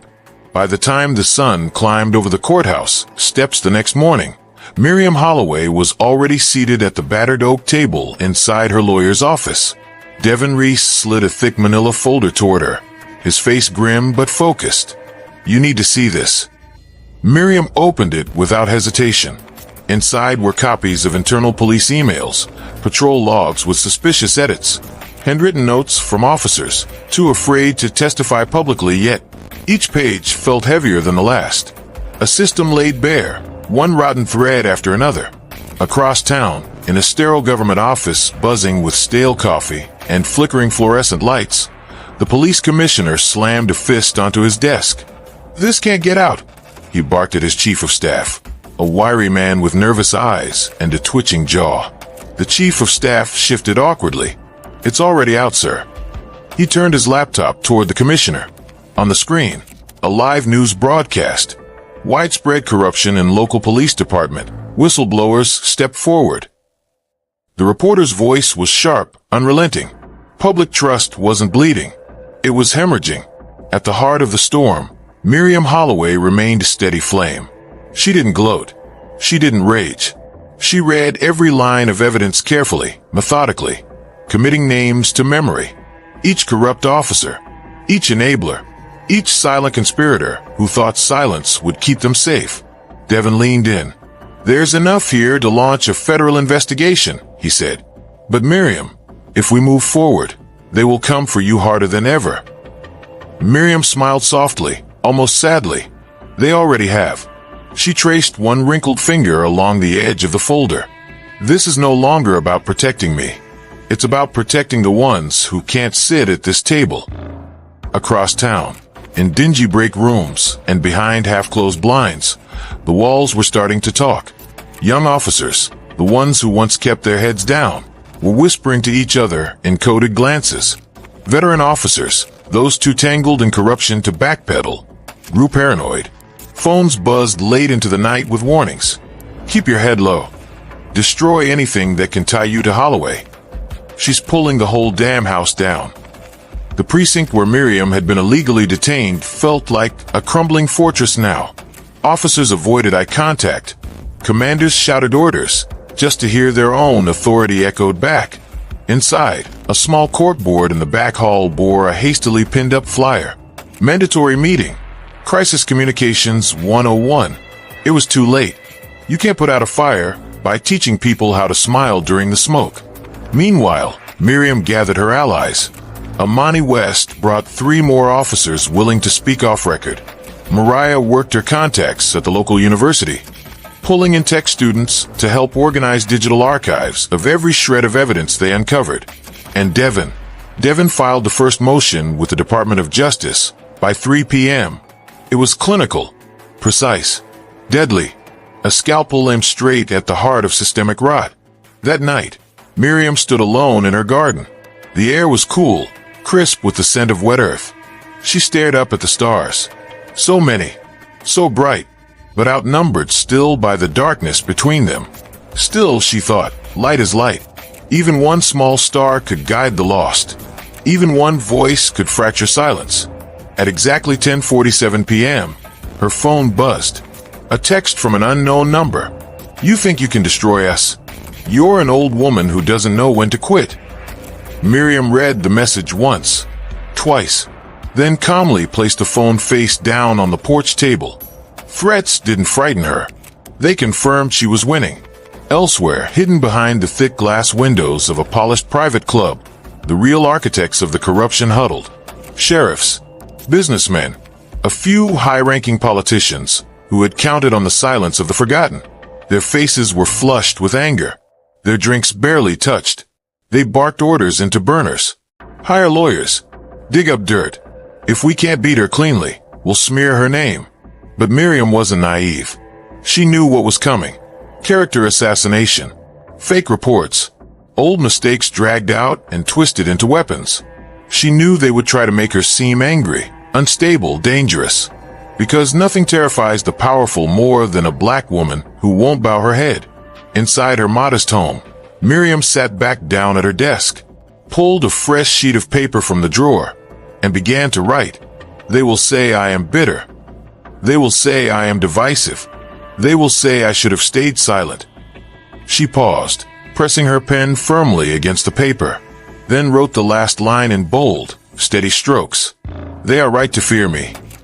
Outside, a slow, cold rain began to fall. Not a storm. Not yet. But the kind of rain that soaks into the bones of a city. The kind that signals something deeper than weather. The kind that says, change is no longer coming. It is here. By the next morning, the attack began. Not with fists. Not with gunfire. But with headlines. Big, bold, bloodless. Local activist Miriam Holloway tied to radical groups. Was the arrest justified? New footage raises questions. Community hero or hidden threat? On television, smooth-voiced anchors asked leading questions with carefully practiced neutrality. On social media, anonymous accounts flooded timelines with out-of-context photos, edited clips, and a whisper campaign designed to sow doubt. A younger Miriam standing at a protest. A blurry frame suggesting she resisted officers. Fabricated eyewitness accounts, none verified, but all sensational. The same pattern repeated over and over. Turn the victim into the villain. If you can't silence the truth, drown it in noise. Miriam sat at her kitchen table, sipping black coffee. The morning light was soft through the sheer curtains, but the weight in the room was heavy. Devin stormed into the room, phone in hand, jaw tight. You see what they're doing? Miriam didn't flinch. I saw it before it started, she said simply. Devin dropped into the chair across from her, running a hand through his short-cropped hair. They're good at this, he said. Real good. One more day of this nonsense, and the average person won't know which way is up. Miriam placed her coffee cup down carefully. Then it's a good thing, she said quietly. That truth doesn't need to shout. Across the city, the machine kept working. An online news outlet dropped a hit piece filled with anonymous sources claiming Miriam had aggressively refused lawful orders the day of her arrest. A well-known talk radio host ranted that people like Miriam play the victim card, and that law and order heroes were being unfairly demonized. Behind it all, invisible hands pushed buttons, made calls, paid influencers. The goal was simple. Confuse the public, just long enough for the system to bury her story. But Miriam Holloway was not a woman built for confusion. She was built for clarity. And clarity, once seen, cannot be unseen. By noon, something unexpected started to happen. In coffee shops, in church basements, on battered street corners, where porch swings creaked in the afternoon breeze. People talked. Not everyone, not loudly, but they talked. And when they did, they didn't pair headlines. They shared what they knew. What they had seen. At Mariah's Diner, a place where every cracked leather booth had heard 50 years of town gossip, an old white woman stirred her tea thoughtfully and said to no one in particular, "That Miriam Holloway, she taught my granddaughter's class last fall. Brought in pocket constitutions. Gave them to every kid." A younger man at the next booth looked up from his phone, curious. Yeah, the woman said, voice steady. A woman like that doesn't teach kids about rights if she's planning to throw hers away. Across the cracked linoleum, heads nodded. No hashtags. No grand speeches. Just truth, moving quiet and sure. At a small bookstore near the courthouse, the owner, a Korean-American man named Mr. Song, taped a sign to the window. In this store, we stand with Miriam Holloway. Truth is not negotiable. Someone took a picture. The picture went viral. By evening, an unexpected ripple cut across the chaos. A coalition of churches, black, white, Latino, immigrant, issued a joint statement. We have known Miriam Holloway for years. We will not stand silent while her name is dragged through the mud. Justice demands memory, not manipulation. The statement didn't lead the evening news, but it led hearts. And in movements that matter, hearts move first. That night, Devin called Miriam. "You sure you still want to do the town hall tomorrow?" he asked. "It's gonna be hostile. Half the people showing up probably think you're the devil now." Miriam chuckled, low and warm. "They've called me worse," she said, "and the ones who need to hear the truth will come." She paused, then added, "And the ones who fear it will come too." Meanwhile, across town in a dark office, the last strings were being pulled. 2 precinct captains, a city councilman, an ex-detective who owed too many favors to too many wrong people. They sat around a worn oak table littered with whiskey glasses and cigarette smoke, their voices low and urgent. "If she keeps going, we're all exposed. Maybe an anonymous tip? Something serious enough." "No," growled the councilman. "She's protected now. Cameras everywhere. Lawyers in every damn pocket." He stubbed his cigarette out with a sharp twist. "There's only one thing that beats the truth." The others leaned in. "Fear," he said flatly. "Real fear." That night, Miriam's porch light flickered out without warning. She noticed, but she did not call an electrician. She sat by the window, light from the living room spilling onto her lap, a paperback Constitution open in her hands. She read it slowly, not because she needed to remember it, but because she needed to remember who she was fighting for. Not just herself, but for every trembling voice too scared to speak. For every child who would grow up thinking justice was a suggestion instead of a promise. As the clock struck midnight, a black sedan idled at the end of her street, its headlights off. 2 silhouettes inside, waiting, watching, planning. But inside Miriam's home, there was no fear, only readiness, because she knew now, if they couldn't kill her body, they would try to kill her truth. And tonight, like every night before, she had already chosen. She would not die quietly. Morning came like a slow, unfurling bruise across the sky. Dark clouds hovered low over the town, heavy and brooding, but Miriam Holloway stood at the mirror tying her crimson scarf with deliberate care. Every movement was slow, deliberate, a woman dressing not for a fight, but for a reckoning. The town hall event was scheduled for noon.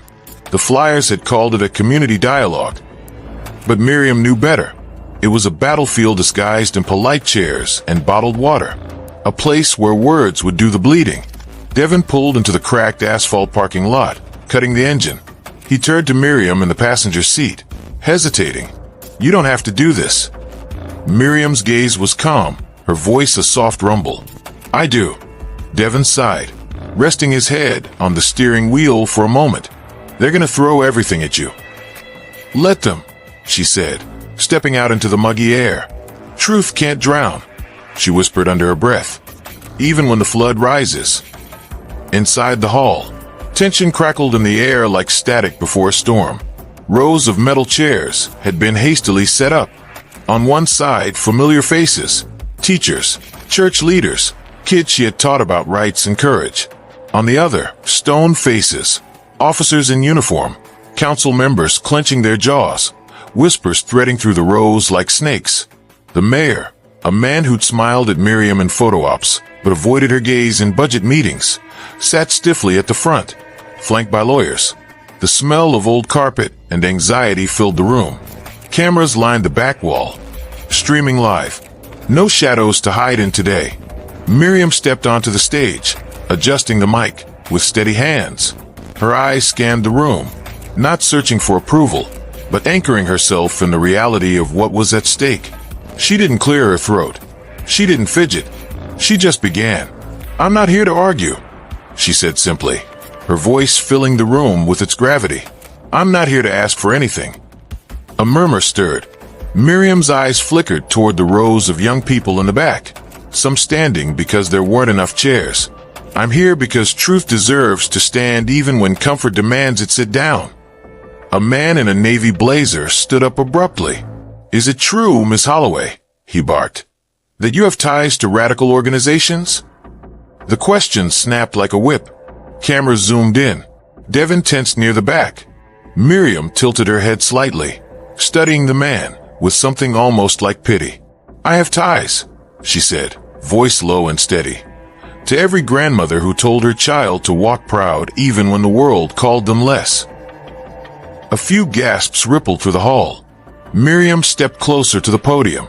"I have ties to every kid who sat silent in classrooms built by laws that never intended them to succeed." She spread her hands lightly, palms up, as if offering the truth itself. "And I have ties to every officer who still believes that a badge is a promise, not a weapon." The man sat down, hard. Miriam didn't gloat. She pressed forward. "This isn't about me," she said. "This is about whether we still believe justice belongs to everyone, not just those lucky enough to be born on the favorite side of the badge, or the right side of a camera lens." She paused. The silence in the room was now heavy, alive, waiting. "You saw me handcuffed without cause," she continued, her voice sharpening like a blade wrapped in velvet. "You watched lies planted like seeds in dry soil, hoping they would bloom into doubt." Her voice lowered, but something else bloomed instead. She pointed gently to the crowd. Memory. Across the hall, heads bowed, some out of shame, some out of reflection, some because they had tried to forget what they had seen, and failed. "I am not here to destroy the system," Miriam said, voice trembling slightly with the force of emotion held back. "I'm here because systems must serve people, not survive in spite of them." She looked out across the faces, young, old, black, white, brown, a mosaic of anger, hope, and hesitation. "And if it took my pain to show the cracks," she said softly, "then so be it." The mayor shifted uneasily. Two officers at the side whispered urgently, but no one interrupted. They couldn't, because in that moment, Miriam wasn't speaking alone. She was speaking with the voice of every silenced soul that had ever sat in a cold police car, wondering if they'd ever see home again. The final words came quiet, but they cracked the air like thunder. "If they could do this to me, a woman armed with education, a woman known by name, then what happens to those whose only crime is being unseen? What happens when the camera isn't rolling? What happens when no one cares to remember?" Miriam stepped back. She didn't wait for applause. She didn't expect it. The truth had been laid bare like an open wound. It needed time to breathe, to scar over, to grow new skin. As she walked down from the stage, the first clap came. Soft, hesitant, then another, then a wave, not thunderous, but relentless. It wasn't celebration. It was recognition. It was the sound of people acknowledging a truth too old to be new, but too powerful to stay buried. Outside the hall, the clouds broke. Just slightly. A thin beam of sunlight sliced through the gray, illuminating the courthouse steps. Miriam looked up, breathing it in, not as a victory, but as a beginning. Because real justice, the kind worth fighting for, doesn't end when the cameras stop rolling. It starts when ordinary people decide they will no longer be silent. Not today. Not ever. And maybe that's the question we should all ask ourselves. When the darkness comes for the truth, will we choose to be witnesses? If this story moved you, if it sparked something deep inside you, don't let it end here. Like, share, and subscribe to help us amplify these voices. Drop a comment. What would you do if you saw injustice unfolding in front of you? Let's keep this conversation alive. The world needs it.